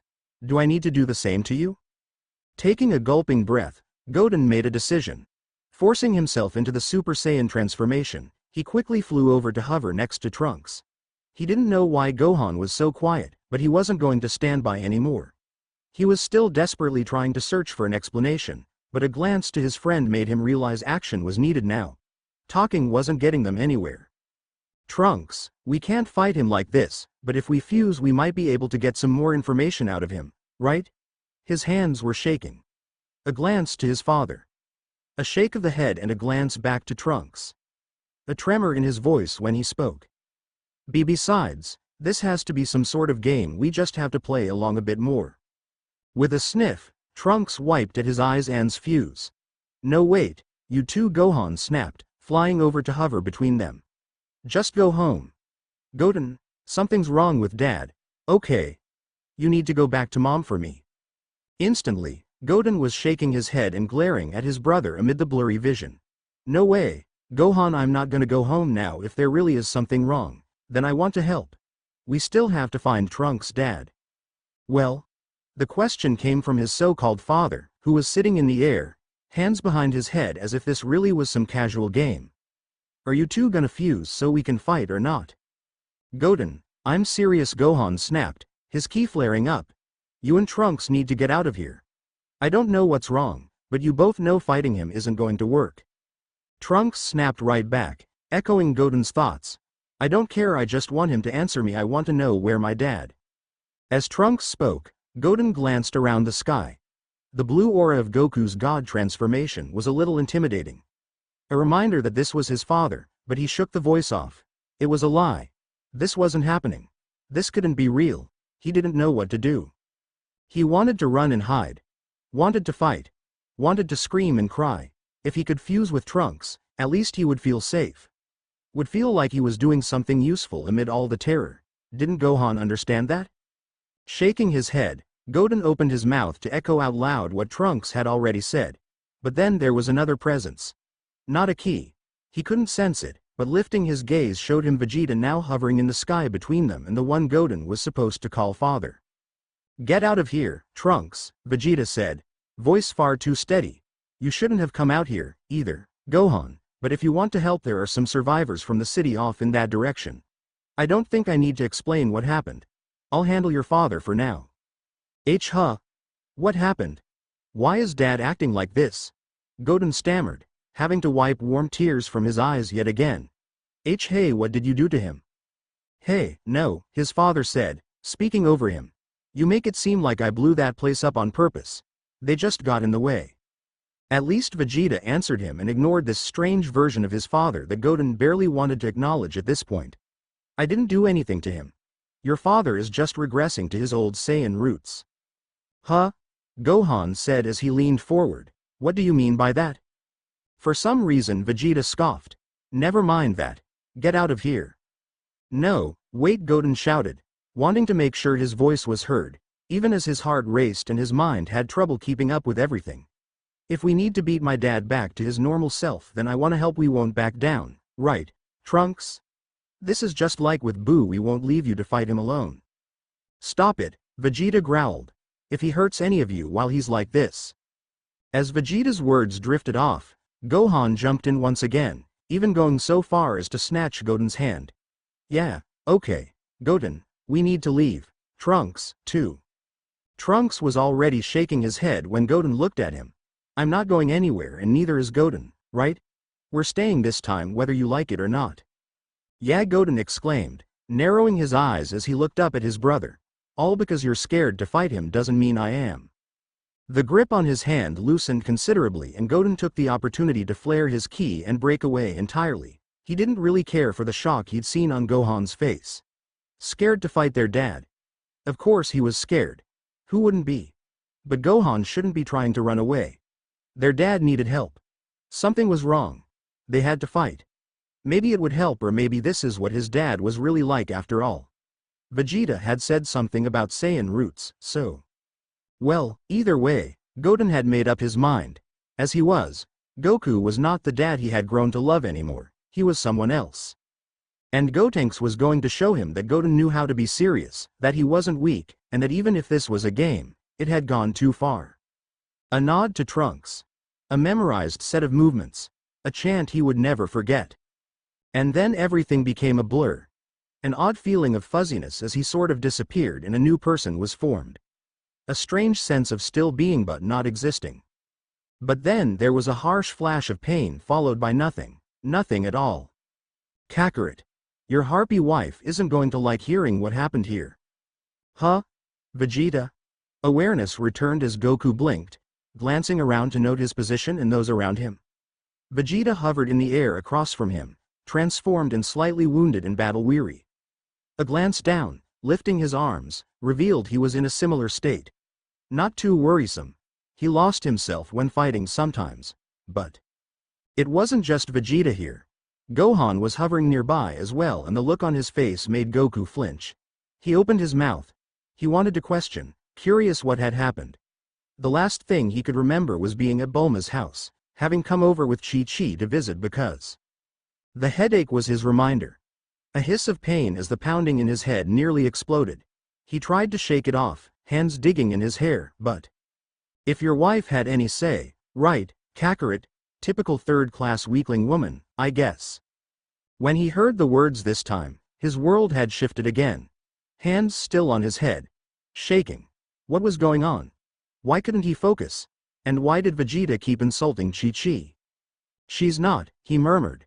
I'm not. He wanted to say more, but that damn headache was still there, and typical third class for choosing her of all the females on this planet. Again. It had happened again. And now there was anger in his system. Sparks of rage. Energy forming in his hands. A Kamehameha. When did he do that? I didn't choose her, he muttered. The energy dropped away. The headache was back. He wanted to scream at it to go away, to stop this, to stop stealing his memories. Why was this even? Damn it, he growled amid a whimper. Why does my head keep hurting like this? So you didn't choose your own wife, Kakarot? Vegeta. Still talking about Chi-Chi. How appalling. Even for someone of your rank. What could have possibly tied a Saiyan warrior to a weakling Earthwoman if you didn't choose her? Shut up, Goku snapped, finding himself unable to handle the massive amount of pain in his head, mixed with the confusion of losing moments of his life, on top of Vegeta's constant insults to his wife. I made a promise to her when I was younger, and I kept that promise. Something someone like you wouldn't understand. Too much rage and frustration had built, and Vegeta was practically offering himself to take it. So fine, as long as that headache didn't rip any more moments from him. Then he'd let some of these turbulent emotions out on his sparring partner. Energy formed in his hands, the heat of the Kamehameha, a wonderful familiarity amid all this insanity. He rushed through the motions, shooting the beam at his rival without any warning. And Vegeta was there to meet him with a blast of his own, two colors of blue and purple clashing in the sky. Almost enough to bring back memories. Someone like me, huh? Vegeta shouted over the sound of buzzing energy. Tell me, Kakarot. What's so different about us right now? I've kept my promises to my own family, and you. Well, even you have the blood of innocence on your hands now. Through the energy beams, he could see Vegeta giving a nod off to the side. When Goku glanced over, his breath caught in his throat. A city destroyed, practically demolished. And that was because of. He grit his teeth and focused back on Vegeta, feeding more energy into his attack. Shut up, that wasn't my fault, I didn't do that. I never meant to hurt anyone. That's just excuses, Vegeta growled. But you know, you really deserve the name Kakarot now. You should be proud. No, that wasn't me. That couldn't how way I would let something go that far. But why would Vegeta lie about it? Goku didn't have any memory of destroying a city, but that didn't mean his rival, his friend, would lie to him. After all, he'd already hurt Chi-Chi. Closing his eyes, he fought the tremble in his body. The rage was dimming, the headache retreating to a more distant thrumming in his head, and a new emotion was piling up on top of everything else. Guilt. He'd killed people. Thousands of innocents dead because he'd lost control and gone insane. Something he couldn't remember, couldn't explain, couldn't understand. With a shuddering breath, Goku dropped away from the energy battle, letting it soar past him to crash into a distant mountain. His hands went to his head, fingers digging into the spikes of his hair as he took one shaky breath after another. He tried to get control, but something was blurring his vision, threatening to break from his eyes. So he kept his eyes shut and fought the feeling with everything he had. He felt so powerless. Powerless to stop what was happening. At a complete loss. He didn't know what was wrong or why, so how could he even face anyone? An entire city that wasn't him. He wasn't supposed to be the dangerous one, but, no, he had to face it. He was a danger. He had to. Dad? At the voice, Goku opened his eyes, turned to the side where it had come from. The grip on his hair loosened, but he grimaced nonetheless. His oldest son hovered next to him, keeping a hesitant distance, eyes watching so warily as if afraid. Gohan. Why are you? He eyes widening at a thought. Goku closed the distance and grabbed his son's shoulders. Where's Goten? Where's your mother? What happened? What did I do? I don't. Mom's fine. She's back at Capsule Corp with Bulma and Vidal. Goten fused with Trunks and Ukanda Gohan drifted off as he spoke, eyes glancing to the distant mountain range before facing Goku again. You're not okay, are you? Fear was present in his son's gaze, in the way Gohan's voice trembled, and it sent 1,000 sharp pricks through Goku's heart to see it all so clearly. His own son, adult son, scared of him. But at least Gohan was trying. He was trying to understand, still trusting him, still knowing something was wrong and it wasn't normal for Goku to do whatever he had done. Letting a tense breath free, Goku pulled his son into a hug. The support and trust meant everything to him, because he was having a hard time trusting himself now. What was he even going to do about Chi-Chi? And Goten? And what was he going to do about himself? No, he whispered, slowly pulling back from the hug, finding it hard to face his son at all. I'm not okay. But right now the most important thing we can do is not tell your mother. She's worried enough about me. I don't want her to be scared of me like you are. Okay. I won't tell Mom, Gohan said, allowing Goku to breathe a little in relief. Dad, look, sorry. You were just, it's kind of. Hey, don't worry, Goku said, offering a tight smile. We'll figure this out. I think I'll need some help, all right? Right. His smile stretched into a real one, heartwarming to hear Gohan so ready to be supportive right now. Thanks. Now, where did you say Goten and Trunks were? I didn't hurt them too bad, did I? I don't know. Whatever you did knocked them out in one hit and they went flying off that way, so Gohan groaned, pointed off towards the mountains, and then hovered away from him. You know what? I'll go get them. Goku watched his son take off, unsure if he should be glad or not. Someone had to check on the boys, but if they weren't even sure the kids were all right, no, he could feel Goten. They were fine. They had to be. For the record, Vegeta said after a while from behind him, I'm not calling you Goku, but I'll stop using your Saiyan name for now. Best to keep that dark personality of yours down as much as possible. A twinge of pain echoed in his head, a reminder that the nightmare was probably far from over. Goku flinched. Dark personality. He had so many questions. What happened to me, Vegeta? What did I do? I'm not sure what happened when the boys first arrived. I was a little busy. Glancing back to his rival led his gaze to the city ruins down below and he winced, even as Vegeta continued. Busy cleaning up your mess. You might want the Dragon Balls to bring back that city, though you'll have to do something about the rest of the world's memory, too. Hands clenching up into fists, Goku swallowed and stared up into the sky to avoid looking at the destruction. I can't believe I did that. Neither can your sons, Vegeta said. And now your wife won't know at all, but that secret won't last long. She'll find out eventually. Goku took a deep breath and let it out slowly. An attempt to calm himself, even though that pain was still pounding in the back of his head. Without moving his position, he narrowed his eyes and glanced over his shoulder to address his rival. Let me deal with Chi-Chi. I know she needs to know, but I didn't want anyone else to tell her. He closed his eyes, let out a sigh, tried once again to center himself, this time by giving himself a goal to focus on. For right now, let's just go make sure neither of our wives are panicking. I'll gather the Dragon Balls and fix this mess after that, and then I'll figure something out. It was all he could think to do. For now it would have to be enough. Figuring out the rest would come later. Dend wiped sweat from his forehead and turned to Piccolo on the lookout. They both stood on the edge, staring down at the world below with bated breath. Seeing one of the Earth's heroes destroying so many innocent lives in a single instant, Dend had found it hard to concentrate on anything else. He just had to stand there and stare, partly in shock, partly in fear. Goku had snapped. There had to be an explanation, but for now he couldn't think of anything to do. He looked to Piccolo for guidance, but the stronger Namekian seemed locked in a mass of confused tension, too. If Goku had lost control to such a degree, what could they do about it? Goku was the strongest on the planet, infinitely above Piccolo, to say nothing of Dend. He was their protector, the one he could call on if there was trouble in the world, but who could save them from their own hero? Dend, Piccolo said into the tense atmosphere. Try again. I think he's back to normal. See if you can contact him now.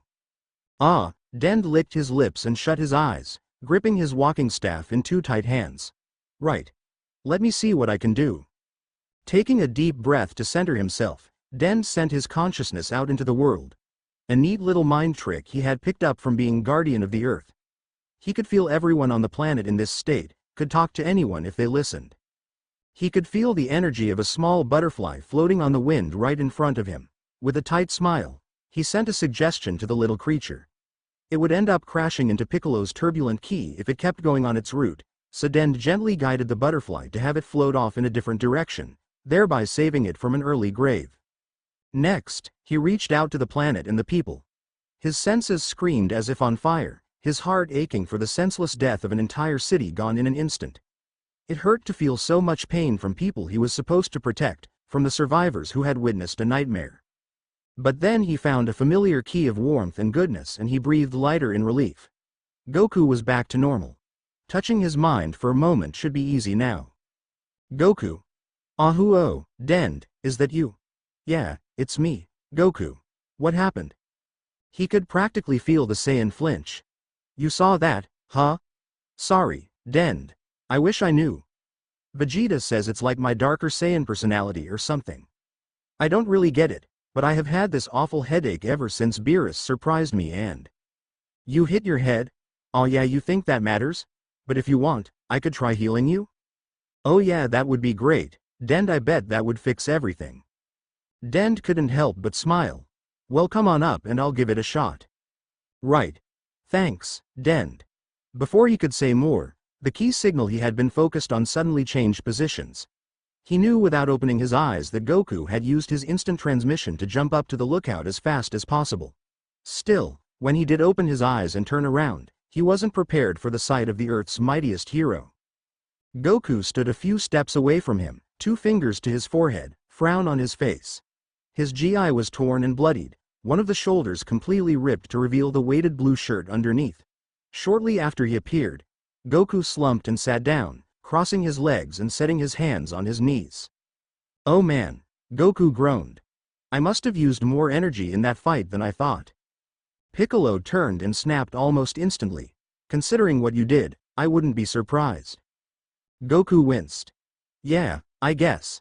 At least Gohan and the kids are all right. Glancing over at Piccolo, Den tried to communicate to the other Namekian to calm down.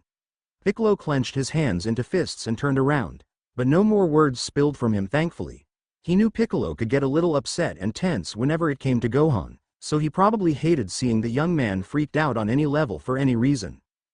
Den took in a breath and let it out slowly. Now wasn't the time. Going off of Goku's slumped shoulders, drooped hair, and lowered gaze, he could tell the Saiyan felt just as distraught by the ordeal as the rest of them. Probably more so, if it was true he didn't really know what had happened. So, Goku, Den said, sitting down in front of the hero, what can you tell us? As he began working his healing spells, Goku sighed and answered. I wasn't aware when it happened because my headache made me black out, but I've destroyed that city. And I think the boys are scared of me now. Den frowned. But you don't remember any of the things you did, huh? Exactly. I don't know what's going on. If I did, I would stop it. Are you going to use the Dragon Balls? Wounds healed, Goku nodded, giving a smile that seemed way too forced for someone like him. Yeah. That'll fix the city problem. Then maybe my healing will help with your headaches and this, what did you say Vegeta called it? Flinching, Goku stared back down at his lap. Darker personality. I don't know, Dend. I still have a headache even now. It's just real subdued. Still frowning, Dend pulled away from the Earth's mightiest hero. Well, hopefully what I've done will help a little. Subdued is better than nothing, right? Goku's eyes lifted back to him and the man jumped to his feet with a grin. Yeah, thanks a lot. Dend, I guess I'll just stop by Korin's and grab a senzu for Vegeta before heading back. It's nice to know you guys are watching over things, at least. Of course. Responding to Goku with a smile seemed to cheer the Saiyan back up to his more usual self, and Dend watched him fly down toward Korin's tower with hope in his heart. He could tell Piccolo stood behind him, also watching. That was all they could do for now. Watch. Watch and hope things would work out. No matter how many times Chi-Chi told herself she was worrying too much, she couldn't shake the feeling that something awful had happened. Motherly instincts crawling up to the forefront of her mind because her babies were in danger. Or just a fear of the worst eating her up inside. To say nothing of the emotions destroying her when she thought of Goku. She could still see the horror on his face when she'd shown him the injury he had caused.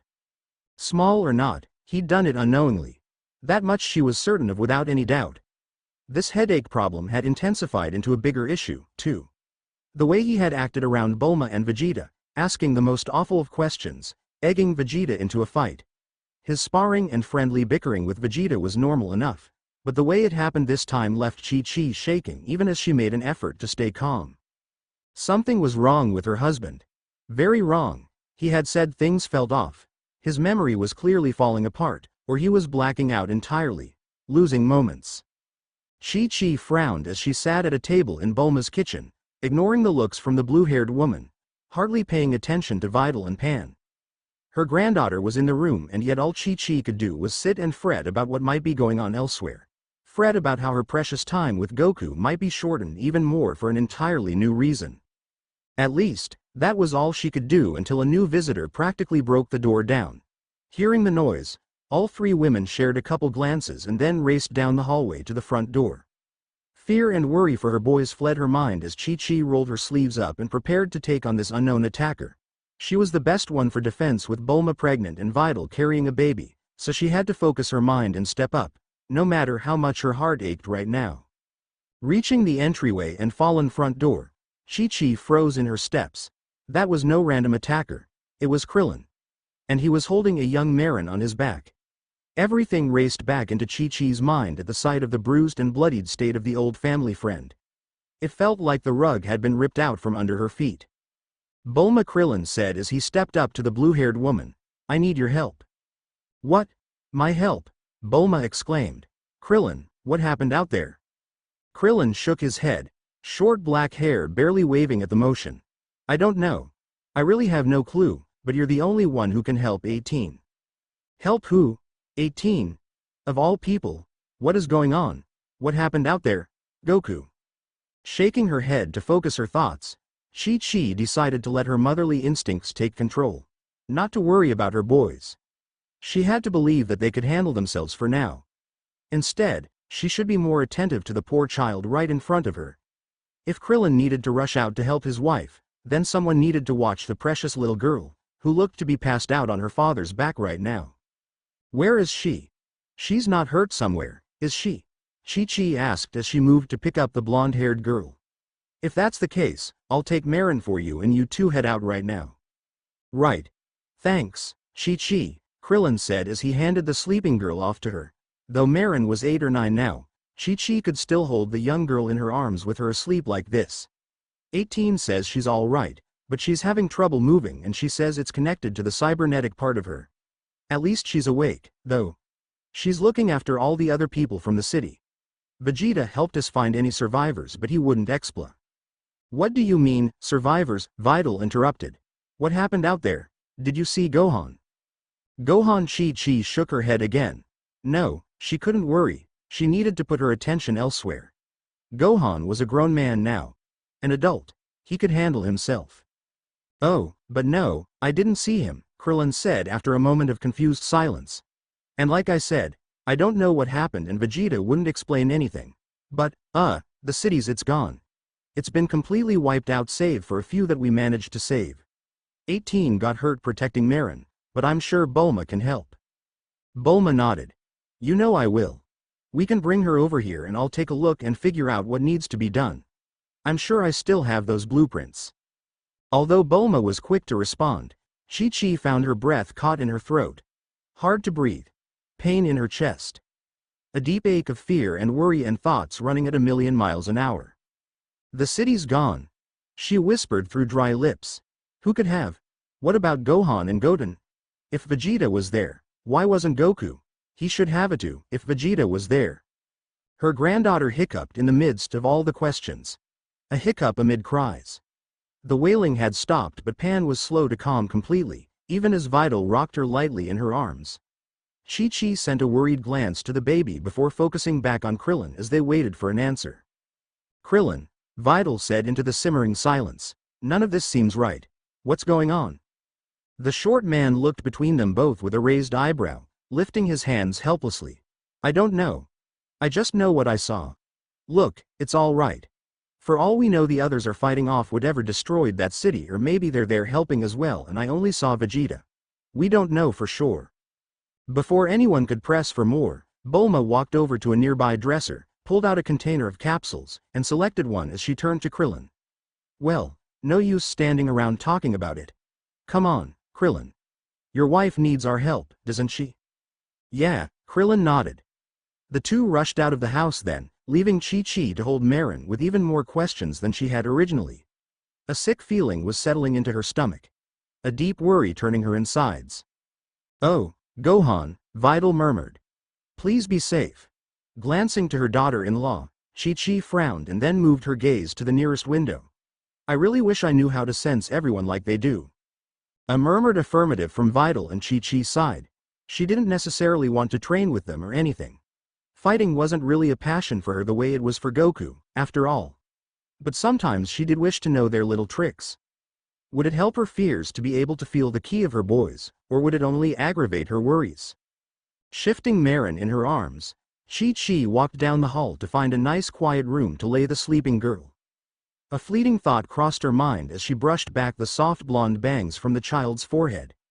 An old wish for a girl of her own. A wish better left in the past. Not that she was too old for another kid or anything. She still had some years before that would happen. But it was so unlikely at this point that it was better to forget the old dream. After all, she loved her boys and she wouldn't wish to change anything about them, except maybe their fighting love and tendency to fall into danger. She sighed again as she laid Marin on a couch in one of the rooms she had found. The poor girl was out like a light. She probably had seen far too much for her age. Such traumatic experiences could really cause problems for children, either right away or later down the road. Well, Gohan had turned out fine after all he'd been through. It was a miracle Gohan and Goten hadn't been scarred by all they'd seen and suffered as a child. Hopefully, Marin could pull through in the same light. Chi-Chi? Are you in here? You're not hurt, are you? She gasped at the voice. Her husband had returned. Standing up and turning around to face him, Chi-Chi smiled at the presence of her husband standing in the doorway. Only to drop into a frown at the look she could see on his face, the shadow in his eyes. Goku, she said. What happened? Krillin came here saying his city was destroyed. Where's Gohan and Goten? They're okay, right? That was Krillin's. The eyes widened, then flinched and turned away. It's all right. They're all right. Gohan's looking after the boys right now. They should be on their way here in no time. Hearing good news at last, Chi-Chi felt her shoulders release their tension as she tried another smile. Well, that's good. I'm glad everyone's safe. Yeah, Goku murmured. Safe. Something in his voice, in his mannerisms, set off warning bells in her mind. She pushed them aside. He had told her everything was all right now. They could relax. Whatever had happened, they could breathe and work to fix it. No reason to fret. His eyes didn't show the same bright hope she was used to or expecting, though. Dim. Glancing around as if avoiding her. Hesitating. A darkness hovering over him, making him slow to act. Chi-Chi. He cleared his throat and then sighed.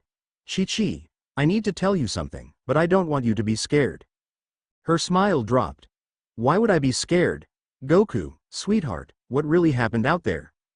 Mouth twisting into a grimace, Goku glanced over his shoulder as if checking to make sure no one else was around. When she stepped toward him, hand reaching out, his eyes turned back to her and then moved to the sleeping girl behind her. Slowly, ever so slowly, eyes came back to hers, meeting her gaze as he took a breath and whispered into the space between them. It was me. The words hit and Chi-Chi pulled her hand back only to step toward him. There had to be some mistake, a misunderstanding. She opened her mouth to say as much, except he didn't let her. His words came crashing out, amid a growing sense of panic and frustration and something else. I destroyed that city, Chi-Chi. I don't remember any of it, but I know it happened. The boys tried to help Vegeta and stop me, but his voice choked up, drifted off, his eyes dropping to stare at the ground, hands clenching in helpless fists. I threatened Goten, and Gohan had to save him from me. There's no telling what I would have done if Vegeta didn't snap me out of it.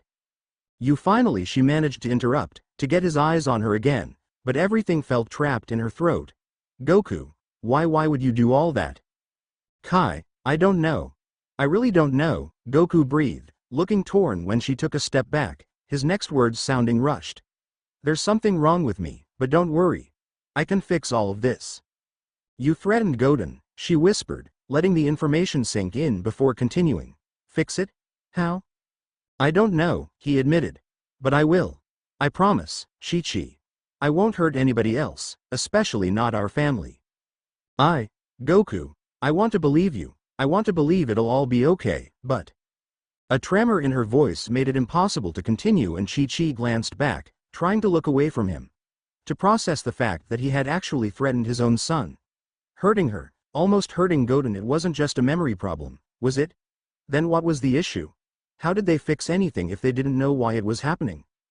Her eyes found Marin, the precious little girl of Goku's best friend. A child who now had to deal with a traumatic incident because of Goku. Because of her husband. A familiar sickness hit her stomach. The air closed in around her, vision fading. Knees weak. Chi-Chi fell to the floor, hands pressing into thin carpet as she tried to gasp for breath while also trying hard not to cry. His presence hovered over her, like he was afraid to touch. Afraid to be near her. She didn't flinch or turn away from him. Whatever she thought of him right now, she wasn't scared. She refused to be frightened of her own husband. Especially when he was so clearly suffering to understand himself. Suffering because of what his hands had done without his control. "Chi-Chi," he said. "I'll figure this out. I've never broken a promise before, remember?" "Yes, you have." The words came out harsher than intended, and she looked up in time to see him flinch back. The torn emotion on his face, in his eyes. Usually so bright and cheerful. Now shaking. She may not be scared, but he was scared of himself. "Goku," she murmured, voice as soft as she could manage, hand reaching to touch his cheek. "Don't promise me this time. Just please don't hurt the boys. They love you so much. I'd hate for them to lose that." His lips twitched, as if her words had touched him and he wasn't sure how to react. She saw a foggy shine in his eyes, and then his arms came around her. A warmth. A familiar, calming warmth. Held her close, and Chi-Chi relaxed in the embrace, ignoring the tension she normally did not feel from him. "I won't, Chi-Chi," Goku said. "I could never hurt them." Tears hit her eyes, and she buried herself in his pine tree smell, clinging to his torn orange GI as she cried against him. Told with all too suddenly. Too much mystery behind this new ailment. Memory loss. Destructive tendencies. Regardless of the danger he may pose now, Goku was still trying to fight the problem. And he needed her. He needed someone to believe, even if he didn't. Him constantly repeating that he would fix it all, that everything would be fine, was both a way to reassure her and a hidden cry asking, begging for her support. So, she swallowed her nerves and returned his embrace with everything she had. "I trust you." As he flew away from his father, Gohan released a tight breath in one single rush. Feeling his shoulders relax, he tried to make everything else unclench as well. It was hard to do. His mind was still a whirl with everything he had just witnessed. With what his own father had done. Oh, sure, he had no issues saving Godin, but once he'd moved his brother to safety, the realization had clicked. That blast had come from his father. A blast that could have killed Godin if he hadn't stepped in so quickly.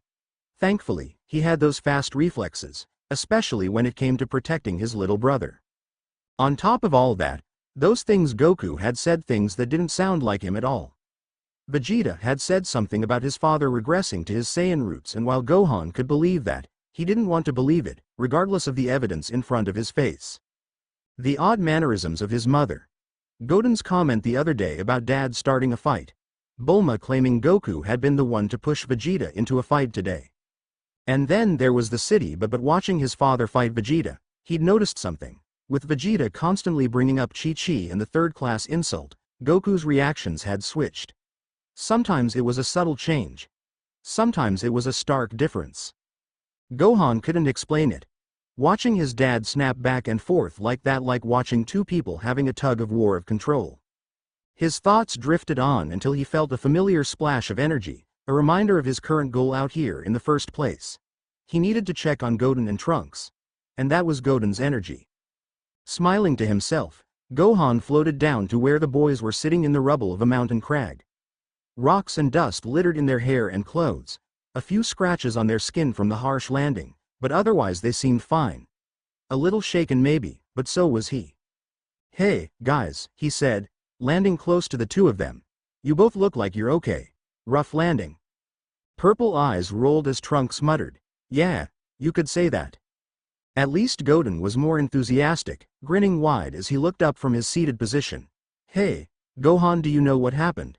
Trunks and I can't really remember. And where are our dads?" Wincing, Gohan pointed over his shoulder. "Back that way. It's okay now. Dad seems like he's back to normal thanks to Vegeta." "Yes," Trunks grinned and jumped to his feet. "I knew my dad would win, isn't that awesome, Goten?" Looking to his brother, Gohan frowned. Things didn't look good. Apparently, Goten was shaken up by what had happened, his bright demeanor dimming as he followed Trunks to his feet. Gohan sighed. He couldn't really blame him, either. Back to normal now or not, something was definitely wrong with their dad. Something he couldn't understand or explain. "Yeah, great," Goten mumbled before looking up to him. "Gohan, has Dad ever been like that before?" "No, this is new," Gohan said, "and I'm not sure it's over." There was so much to think about, so much to worry over. What had happened? Why was Dad acting so out of character? Having to be snapped out of it? Like a raging Super Saiyan, except not really. He had seemed perfectly lucid. What did that mean? He glanced down to his little brother and grimaced again. Goten was too young to be dealing with this. How old was he? 10? 11? Gosh. Gohan had beaten Cell around that age. But he'd had Dad around during the tumultuous fighting, or most of it at least. Dealing with Mom after the battle had been one of the toughest things, too, but in a way necessary for both of them to work through the issues of losing Goku for good. Except now his dad was back and something was wrong with him. It wasn't some villain they had to fight. Not some lookalike pretending to be their father. No, it was Dad, and he was the strongest being on the planet. With the new volatile personality that could spell bad things for his mom in the future if this problem wasn't remedied, if his dad snapped again. But what could he do about it? He couldn't hover around looking for a problem. What if his dad was fine now? Then there wouldn't be an issue and he'd be waiting for days for nothing.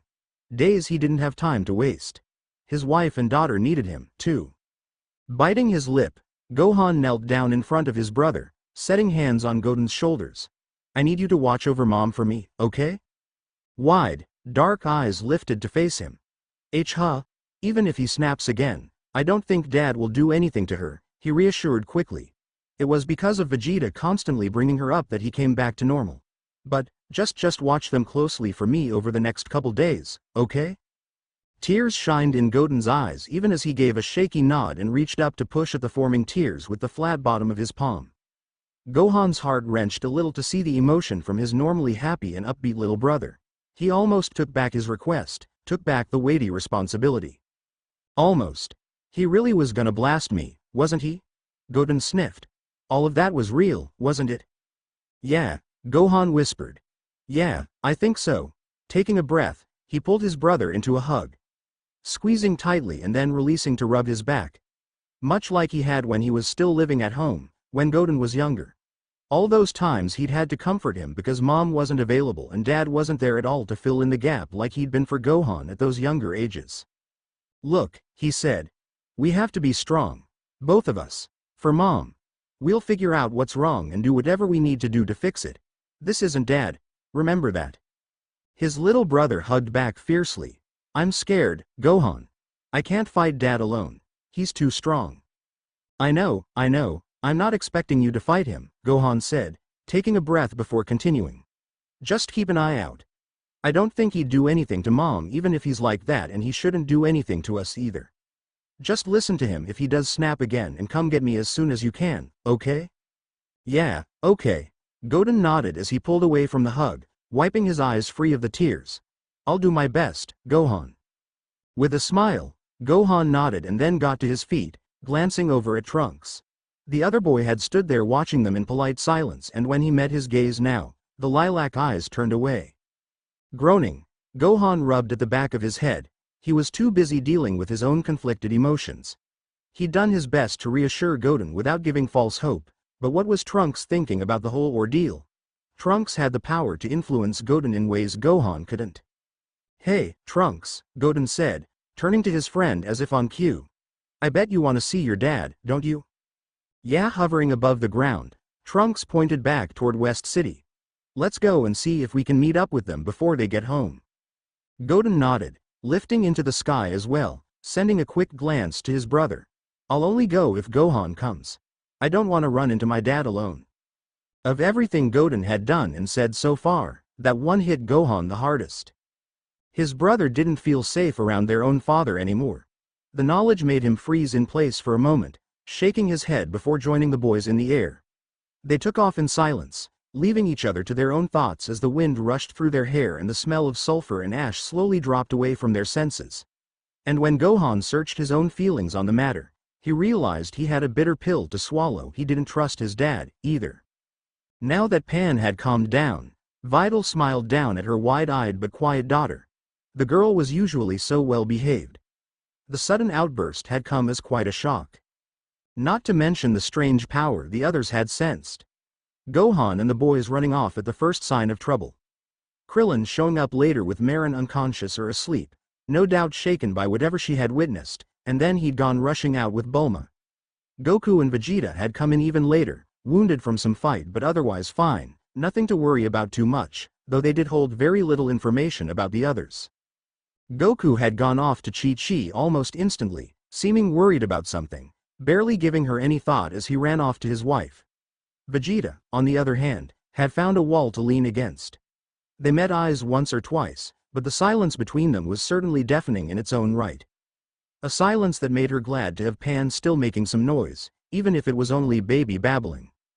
At least until Goten slammed the door open on their otherwise peaceful quiet. Where's Mom? Is she okay? Quiet. Vidal hushed in reaction to the boys' panicked shouting, but then she blinked and realized Goten was the only one walking through the door. Wait, is Gohan with you? Instead of giving her an answer, the miniature Goku walked around as if ignoring her. And then Trunks walked in shortly behind, but still no Gohan. Vidal pursed her lips and narrowed her eyes, even as Trunks flew 3 feet to stand in front of his dad. Dad, Trunks exclaimed, close to the same panic as his friend. Hey, where'd Mom go? For his answer, Vegeta grunted and shrugged. Oh, right.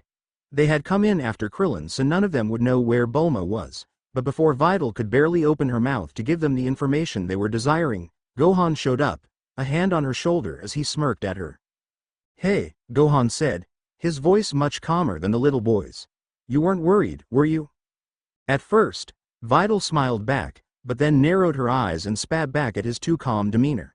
Yeah, I was, you idiot. Why was it taking you so long? Krillin came in here talking about his city being destroyed and he hadn't seen any of you. She mumbled on about being worried, but Goten sprang towards her at the knowledge. Krillin's here? Vidal shook her head. He was, but he left with Bulma. Apparently 18 was hurt or having some issues with her cybernetic parts and they needed Bulma's help. Gohan squeezed her shoulder. Krillin was in that city? Vidal nodded. Yeah. Why? Is that important? Oh man, Dad's gonna be. Gohan drifted off, then cleared his throat, not even bothering to answer or explain. Speaking of Dad, he's here, isn't he? With my mom, I guess. Vegeta grunted and decided the information spilled was all he needed to make his exit. Meanwhile, Trunks kicked back with his hands behind his head. Whoa. That's a lot to take in. Before Vidal could process the reactions and ask Gohan to explain, her little brother-in-law walked up, looking uncharacteristically nervous now. Vidal, you might want to get Pan out of here. Dad's here, right? Huh. Vidal blinked. How come? Goten. Gohan jumped in. It's fine.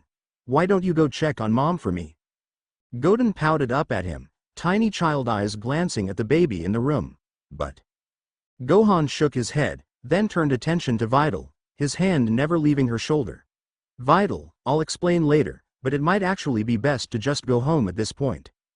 Yeah, Trunks said into the confused, startled silence. You might want to get as far away from that guy as you can. There's no telling when he's gonna snap again. What? Vidal whispered, turning from Trunks to Goten to Gohan. You guys can't be talking about Goku, can you? The tension and squeezing of her shoulder was all the answer she needed, but Gohan whispered the affirmation into the air anyway. Yeah, actually, we are. He went crazy, Trunks said, the only one acting casual about the information drop. Good thing my dad was there to stop him, though. Shut up, Trunks, Goten snapped. You can't say that sort of stuff about my dad. What? But it's the truth. He went crazy. You were there, Goten. You saw what he did. I said shut up, Goten shouted, energy building around him. I don't care if it's true. You don't get to talk about him like that. Holding his hands up defensively, Trunks took a step or two back away from his friend. Whoa. Okay.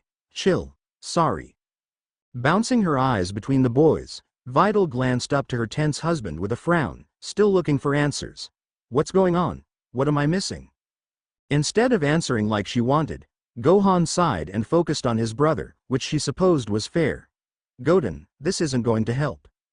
With a breath, Goten appeared to relax only to turn around and head for the door, speaking over his shoulder. I'm gonna go fly around for a bit. Sorry, Gohan, I'm not gonna help right now. Vital tried to get a grasp on the situation, wondering what all the fuss was about. Why were the boys fighting? Why was Goten so upset? The questions and concerns flooded her mind and still no explanation seemed forthcoming. A glance to Trunks to see the boy staring off at where Goten had disappeared, staring down the hallway with a frown. A glance to the window, seeing a flash of black and bright orange, a sign of Goten flying off. Then with a sigh, her gaze turned back to Gohan. Looking to her husband for answers, found herself lost and longing once more. His eyes seemed distant, thoughtful, like his brain was working through possibilities and outcomes of some difficult problem. His forehead crinkled, he frowned, one of his cheeks sucked inward in a sign that he was chewing on the soft skin in his mouth. Clearly, Gohan was still trying to figure everything out for himself, so any kind of answer would take its time. Only, once the point of contention, Goku, walked into the room, everything around her tensed. The very air seemed to grow thick as the Saiyan warrior walked in from the other side of the room. Having come from another direction, Goku blinked and glanced around, as if searching for the cause of tension, unknowing of the fact that his entrance had brought the sense of hovering doom into the air, no idea that his presence was the issue at hand here. Hey, is Goten all right? Goku asked, wild hair bouncing slightly as he turned his head back and forth. I thought I felt his energy around here. Vital opened her mouth to respond, but Gohan beat her to it, an arm around her protectively. Yeah, he's fine. Well, no, he's not, but he will be fine eventually. He's just letting off steam right now. Anyway, how's Mom doing? Goku sighed, rubbing the back of his head. She's fine. She's just keeping an eye on Marin right now. From the corner of her eye, Vital noticed Trunks take a quick step away from Goku. Of all the people to be scared of, she found the missing information to be driving her insane.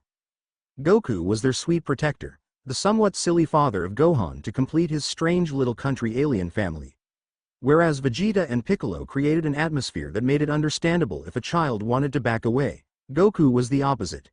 Open, warm, friendly, nothing to fear. So why did Trunks back away when Goku stepped closer? Why did Gohan tense up like a spring when his father walked over?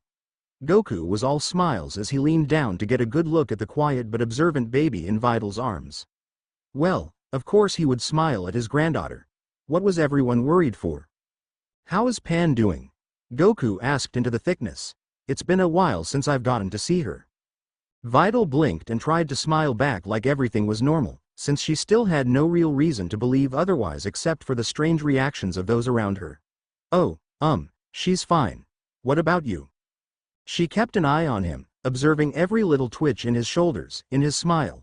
His gaze lifted to Gohan, who remained then quickly shifted back to the baby girl. For her part, Pan giggled and reached out as soon as her eyes found her grandfather. Hey, Pan, you want to be held by Grandpa?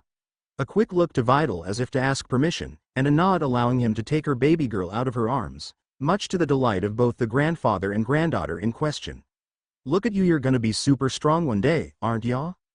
Although Vital kept her eye on those two, she did notice Trunks creeping up closer. The lavender-haired child walked up to Gohan, arms crossed casually but keeping a certain distance from Goku all the same. With a hand at her chest, Vital frowned at Gohan, still searching for some direction because besides the thick air, everything felt perfectly fine and normal to her. Dad? Actually hearing Gohan's voice was a bit of a surprise, but a tired sigh escaped from Goku at the sound. What is it, son? The two locked eyes. Goku was holding Pan in the air, but he slowly brought the girl down, as if the two had made some silent communication, a conversation through the wavelengths of their gazes. An issue of trust brought to the table. The slump in Goku's shoulder was apparent. But then the tension faded slightly when Gohan let out a long breath. Just, be careful, okay? I will, Goku said, his smile brightening a little as he turned back to Pan, lifting her up in the air to make her squeal and giggle as a happy baby should. You like to be held up like this, don't you, Pan? Seeing how Pan was enjoying herself, Vidal almost forgot there was a tension issue hovering around the room. At least until Gohan's hand slid down to snatch hers, fingers entwining in her own, softly, and yet. Trunks was at their feet, glaring up at Gohan.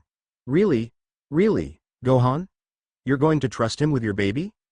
Vidal's eyes widened at the accusation. What? The squealing of her baby brought her attention back to Goku, who was lightly tossing a laughing Pan into the air. Huh? You still can't fly, right? That's all right. I can keep doing this until you do learn. Meanwhile, Trunks' lowered whispering was practically a hiss now. Goku's the one who blew up the city. He's fine now, but who knows when he'll snap again. Goten was right to tell you guys to leave. He what?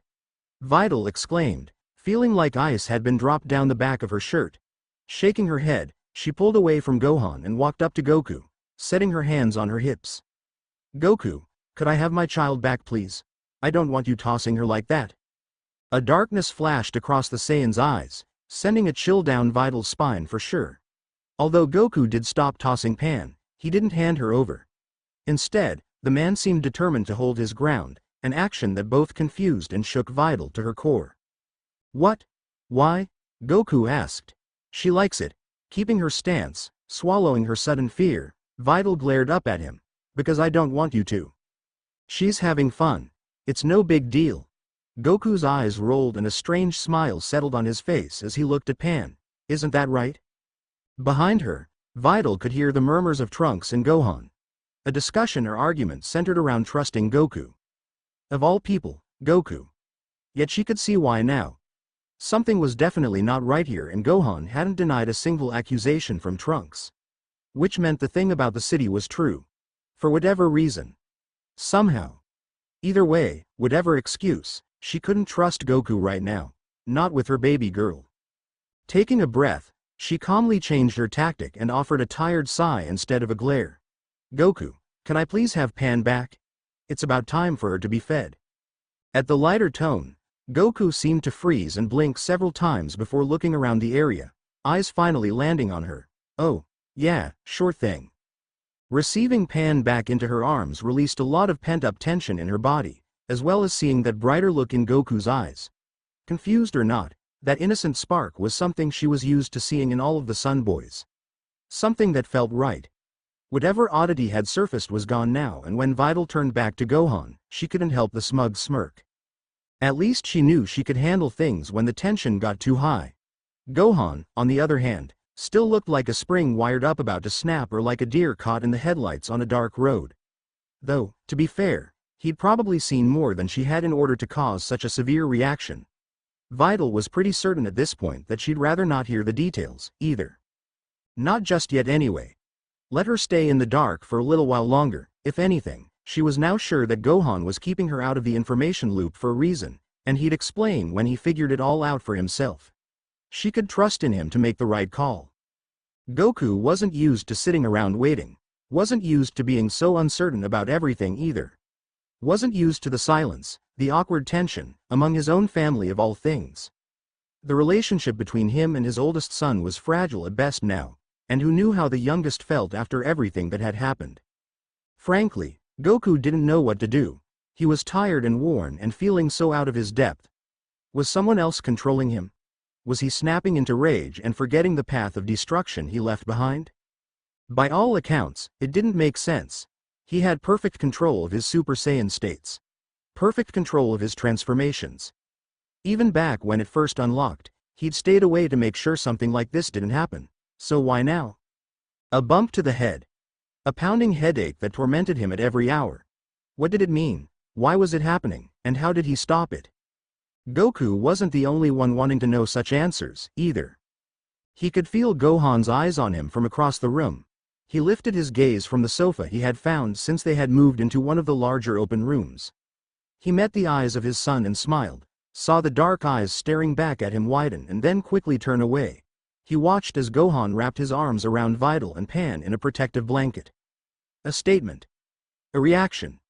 Body language at least to prove to him that his son didn't fully trust him, no matter what he said. Well, considering Goku was missing a memory of holding his own granddaughter, he couldn't really blame him. With a sigh, Goku went back to staring at the carpeted floor as he sat on the couch alone and ran a hand through his hair. There was still dried blood on the edge of his face and matting in his hair, but he didn't think it mattered now. He didn't feel much like cleaning up. He wanted to go to Chi-Chi, but she needed some time alone and he needed to give that to her, since he wasn't sure if the stranger controlling him would do as much. So, he sat here, separated and alone in a place he'd always felt welcomed before, with his son standing at the far window as if the distance would actually help even if Goku did snap. He winced. Best not to think too much on it. Maybe it was better to have only Gohan and Vidal here. Trunks had run off, muttering something about finding his dad. And Goten was. An energy flashed through his senses and Goku glanced toward the far window at the field, wondering if it was Goten or someone else or something else, or if something bad had happened to his son or... "Oh good, you're in here." Chi-Chi's voice shook him out of the uncharacteristic what-if worry and he spun to look at his wife even though her focus was on Gohan. "Would you two mind keeping an eye on Marin for me? I'm going to cook something to help calm my nerves." A smile formed on Goku's face, even though his wife refused to look at him. She still needed time, and she was busy dealing with the issue at hand in her own way. By making sure the kids were okay and then going straight to the kitchen. Had she always cooked when under stress?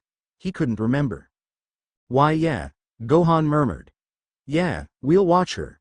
"Good," Chi-Chi said, sending a glance to Goku and a smile before she turo the nearest kitchen doorway. Having Chi-Chi smile like that at him, as weak as it had seemed, brought enough strength to Goku's heart to remind himself that he hadn't lost everyone's trust after all. Not yet. Chi-Chi still believed in him. If anything, at least he had her. He just hoped he could solve this memory control problem soon and make her happy again, find a way to make it all up to her. As her ever-present soft glow of ki left the room, Goku closed his eyes. Ever since their early years of marriage, he'd had her ki memorized. Somewhat of an accident at first, later something he used to always keep tabs on her safety. He could search anywhere and find her. It was nice, soothing to know such a constant presence would continue to stand by his side. In fact, keeping his senses focused on her now helped to calm him, helped to forget about how his own children thought of him now, helped to... Wait. Eyes opening, Goku stood up from the couch and looked toward the doorway, one name on his lips as he stared in curious confusion at the energy he could now sense just outside. Krillin. In a few beats, 3 more people appeared in the open room. Bulma, and Krillin and 18. Krillin carrying his wife. Because oh, right. The city he had destroyed. That was. "Hey, great everyone's here," Krillin exclaimed, the only one still sporting a grin despite the situation. "Hey, Goku, maybe you could fill me in on what happened after I get 18 taken care of?" Goku felt his eyes widen at the question and he quickly closed his mouth, clenched his teeth, and looked away from the trusting gaze of his best friend. Hands clenching, he swallowed, or tried to swallow, the fear. Fear of losing his friend's trust in the same way he'd lost his son's. "Come on, Krillin," Bulma said, rushing through the room to meet the hallway on the other end. "My workshop is this way. I think I still have her original blueprints, too." "Right." Out of the corner of his eye, Goku noticed a flash of blonde rush over toward Krillin. When he heard the voice, he closed his eyes and took a slow, deep breath to try to calm the trembling nerves in his fingers. His mistake, or whatever he could call it, had taken out Krillin's city, endangered his friend's family, and caused trauma for an innocent little girl. Papa Marin cried. "I want to be with you and Mama now. I want to go home." "Hey, short stuff," Krillin said gently. "Don't worry so much. We'll all go home in no time. You'll see. It'll be no big deal at all. Let me take care of your mom and I'll be right back." But regardless of Marin's pouting whine, Krillin left the room with 18. Goku sensed a glance directed toward him, but he ignored it for now. Ignored until he could better explain, until he could think of some way to explain what had happened. ignored until he could figure out how to face that truth. With a grimace, Goku set a hand on the side of his head, feeling that ever-present pounding on his skull. Not again, he groaned. Please, not again, not now. By his luck, the switch didn't happen, the jump in time didn't come to pass. The headache pulsed hard for a few agonizing beats and then backed off, in time for a new key to show up in the living room. A key that had been avoiding him up until now, his youngest son. Hey, Goten, Gohan murmured into the quiet of the heavy atmosphere. Doing okay now? Goten breathed out slowly and nodded up at his big brother. Yeah. A little dizzy. Think I used too much, but... Goku cleared his throat and forced a smile for his boy. Hey, son, you probably shouldn't be flying around quite so recklessly, but did it make you feel better to release all that energy? Goten's small dark eyes widened considerably, and the boy jumped behind Gohan, peeking out from behind his leg. Why yes sir. Goku winced. Hey now. You don't have to be so formal with me, you know that, right? Goten only nodded in response and Goku felt his tongue stick to the roof of his mouth as he grimaced again. The atmosphere constricted around them and he had to do everything in his power not to shudder and sink to the couch. He heard that he had threatened Goten, but he hadn't realized how much it had hurt the little guy. This wasn't going to be easy. How was he going to get Goten's trust back? He'd been so sure his youngest son had loved being around him. After all, the boy had been so clingy years ago when Goku first returned after the fight with Buu. Now there was a wall between them and breaking it down would take a lot of effort. First, though, he had to solve the problem of his headache and personality switches. Yeah, that had to come first. Breaking the awkward silence, Goten suddenly sprang out from behind Gohan's leg. Marin, come here, you can't be close to him. Goku watched as his youngest son darted out and wrapped his arms around Krillin's girl. Marin looked just as surprised as everyone else, but she didn't seem to have much problem clinging to Goten as the younger Saiyan flew back to Gohan's side. Blonde pigtails bounced as Marin turned to the trembling preteen now holding onto her. What's wrong, Goten? Isn't he your dad? No, Goten growled. That's not my dad. That's just someone who looks like him. Oh, Marin's eyes turned to Goku and he did his best to force a smile for her, but he doesn't look scary. Well, he is. With another grimace, Goku took a step toward them both. Hey, Goten, it's okay. It's me right now, not the other. Stay back, Goten screamed, freezing Goku in his steps. I don't trust you. Oh, but it hurt to have that look turned on him from his own son. He couldn't stand this. Ignoring the shake in his hands, Goku stepped back and tried to look as harmless as possible. This was so different from the time Goten had first met him. The boy had just been shy then. This fear was something else and it hurt. While he stood there, unsure what to say to ease his son's fear, he looked to Gohan. His oldest had his arms crossed and eyes closed. Gohan said he would trust him, but it didn't look like he could really live up to those words. Even he seemed spooked by Goku's presence now, and, well, Vidal wasn't scared so much as on edge because of everyone else's reactions. What was he going to do about this? Come on, Marin, Goten snapped suddenly. Let's go find Trunks. But what about my papa? And they can find us when they're ready, Goten said, taking the girl by the hand and leading her down the hall. I can protect you better with Trunks around, and besides, we can have more fun playing with his toys anyway, right?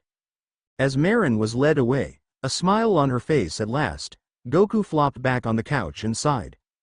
The headache pulsed in his head, but it stayed in the background. Whatever Dend had done while healing must have helped at least a little. Maybe he could manage to keep control for a long enough time to figure out what to do now. Of course, he still had to get the Dragon Balls and bring the city back, using the second wish to erase the people's memories of that event so no one would panic. Goku would be sure to ask the dragon if curing him of this problem would be possible, too, even if they had to put that wish on hold.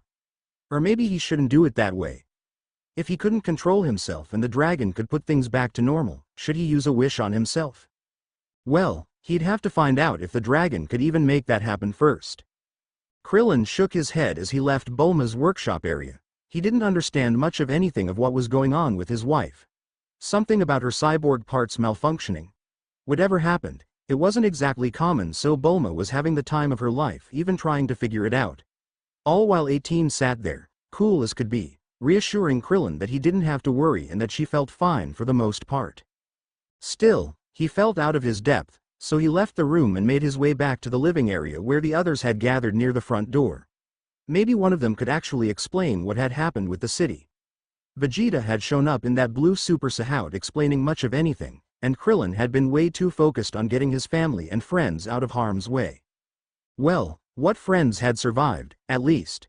Sure, none of them were as close as his martial arts buddies, especially not as close as Goku, but he'd made some decent friends while working as a cop. And so many of them were dead now. Gone in an instant in that blast. Whoever had caused that would pay, once he could figure out who was responsible. He passed Goten and Marin in the hallway, getting a hug from his baby girl before the two ran off to find Trunks. He let them go, of course. He thought it was nice to see his girl being so close to Goku's son like that. Maybe in the future. Nah.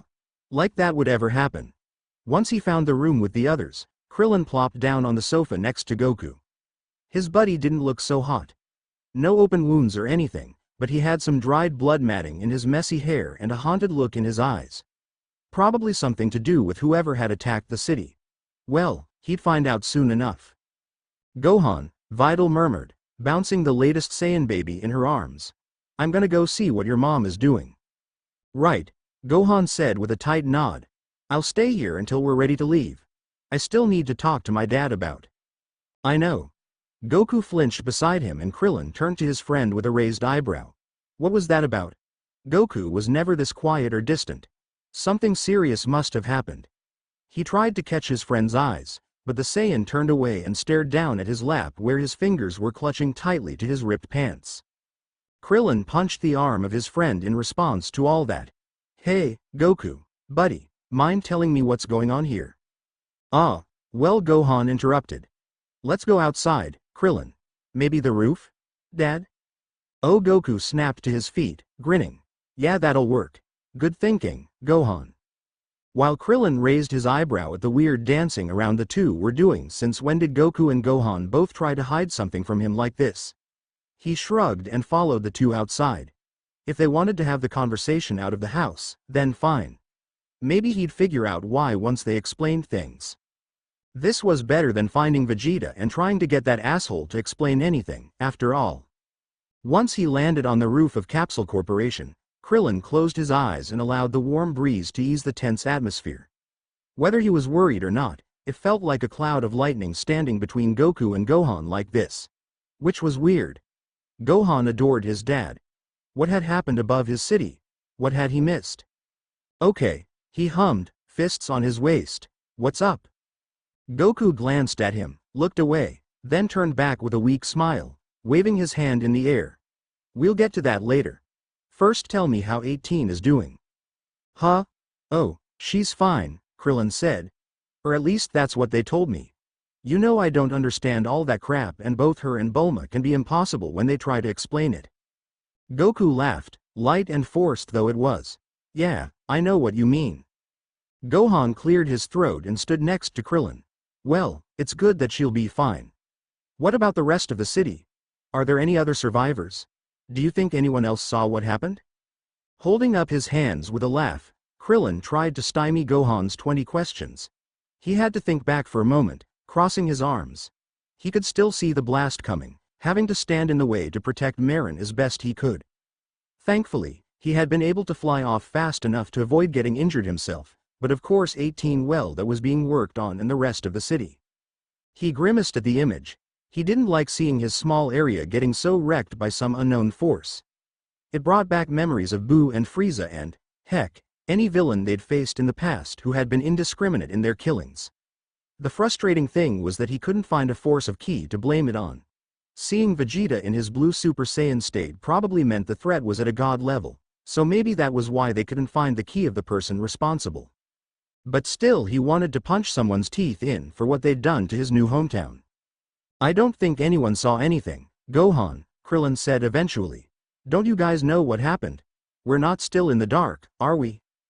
Goku murmured from a couple of feet away. Not exactly. We know what happened but we don't know how to stop it.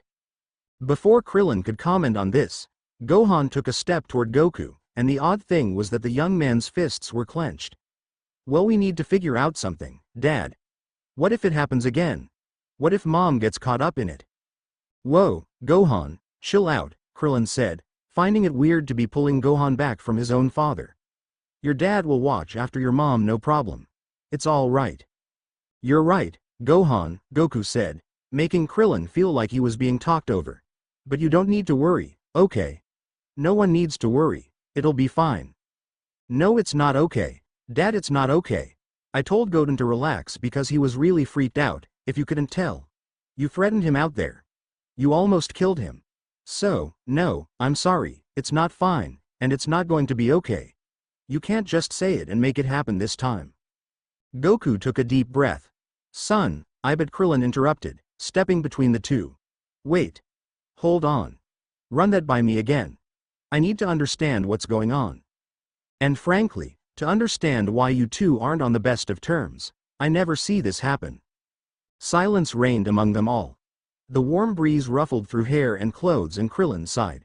Such a beautiful day, and all of this going wrong. First his city, now his friend. Goku kept refusing to look at him, but he could see his buddy clenching and unclenching his fists at his side, like a nervous habit of some sort. Or maybe Goku was trying to come up with the words to explain what was going on. Krillin frowned and looked up at his friend. Goku? I did it, Krillin, Goku said, voice steady, though his eyes stayed focused on his son. It's my fault that city is gone. I lost control. Wait. What? Shutting his eyes, Krillin dropped his arms to his side. Oh haha, very funny. This is serious. I'm being serious, Goku stated, and this time his voice did crack. I don't understand why any more than you do, but it is my fault. Gohan quipped from Krillin's other side. Yeah, Krillin, this is why I can't trust him. When Goku flinched at the statement, Gohan groaned. I know that hurts to hear, Dad, but it's just as hard to say. I can't trust you. Not if you're losing control and doing stuff like destroying cities and threatening Goten. Okay, Krillin, buddy, calm down. Telling himself to keep calm was impossible though. He had to react. He'd already told his wife and daughter that he would go after the person responsible. Did it matter if Goku was to blame? He needed some kind of release from all this tension, even if. Well before the conversation could continue between father and son, Krillin bunched his hand into a fist. He sprang up without warning and socked Goku right in the face. The attack apparently managed to catch the Saiyan warrior off his guard because he went falling to the roof, sitting up and rubbing his cheek, eyes wide. Krillin? Taking a breath, Krillin shook his hand. Damn, that one hurt. For more than one reason. Goku, I don't care what the reason is. What you did probably traumatized my daughter. My wife had something go wrong. People I work with and call friend died today because of what happened. Goku grimaced. I wish hold on, I'm not finished, Krillin interrupted, cutting Gohan off as well as Goku before either of them could go at it again. Whatever the reason, it's apparent you can't seem to help being the center of attention, can you, buddy? With a smile, he held out a hand to help his friend up. I had to get that punch on why here. I still trust you. I know whatever you're dealing with is something new and strange and you need help. So come on. Let's go get those Dragon Balls and see about setting everything to rights. The look that passed through Goku's eyes almost made Krillin wince. Obviously his friend hadn't gotten the support he needed now. Maybe he'd have a talk with Gohan later, especially if the young man's distrust stemmed from something as crazy as a threat to Goten, because that meant neither son was on Goku's side right now. Damn, that was sad to think about. He hoped Chi-Chi stood by Goku at least. Didn't they know Goku would never do anything this insane intentionally? Didn't they know if he was losing control that he needed support and someone to work with him instead of pushing him away? Krillin really was going to have to pull extra if his buddy didn't have as much trust feeding him with all this. Thanks, Krillin, Goku said with a weak smile, using the offered hand to climb to his feet. That really means a lot. Yeah, talk about a mess. He had his work cut out for him if things had deteriorated this fast. But that's what friends were for, right? The end we will continue in next part.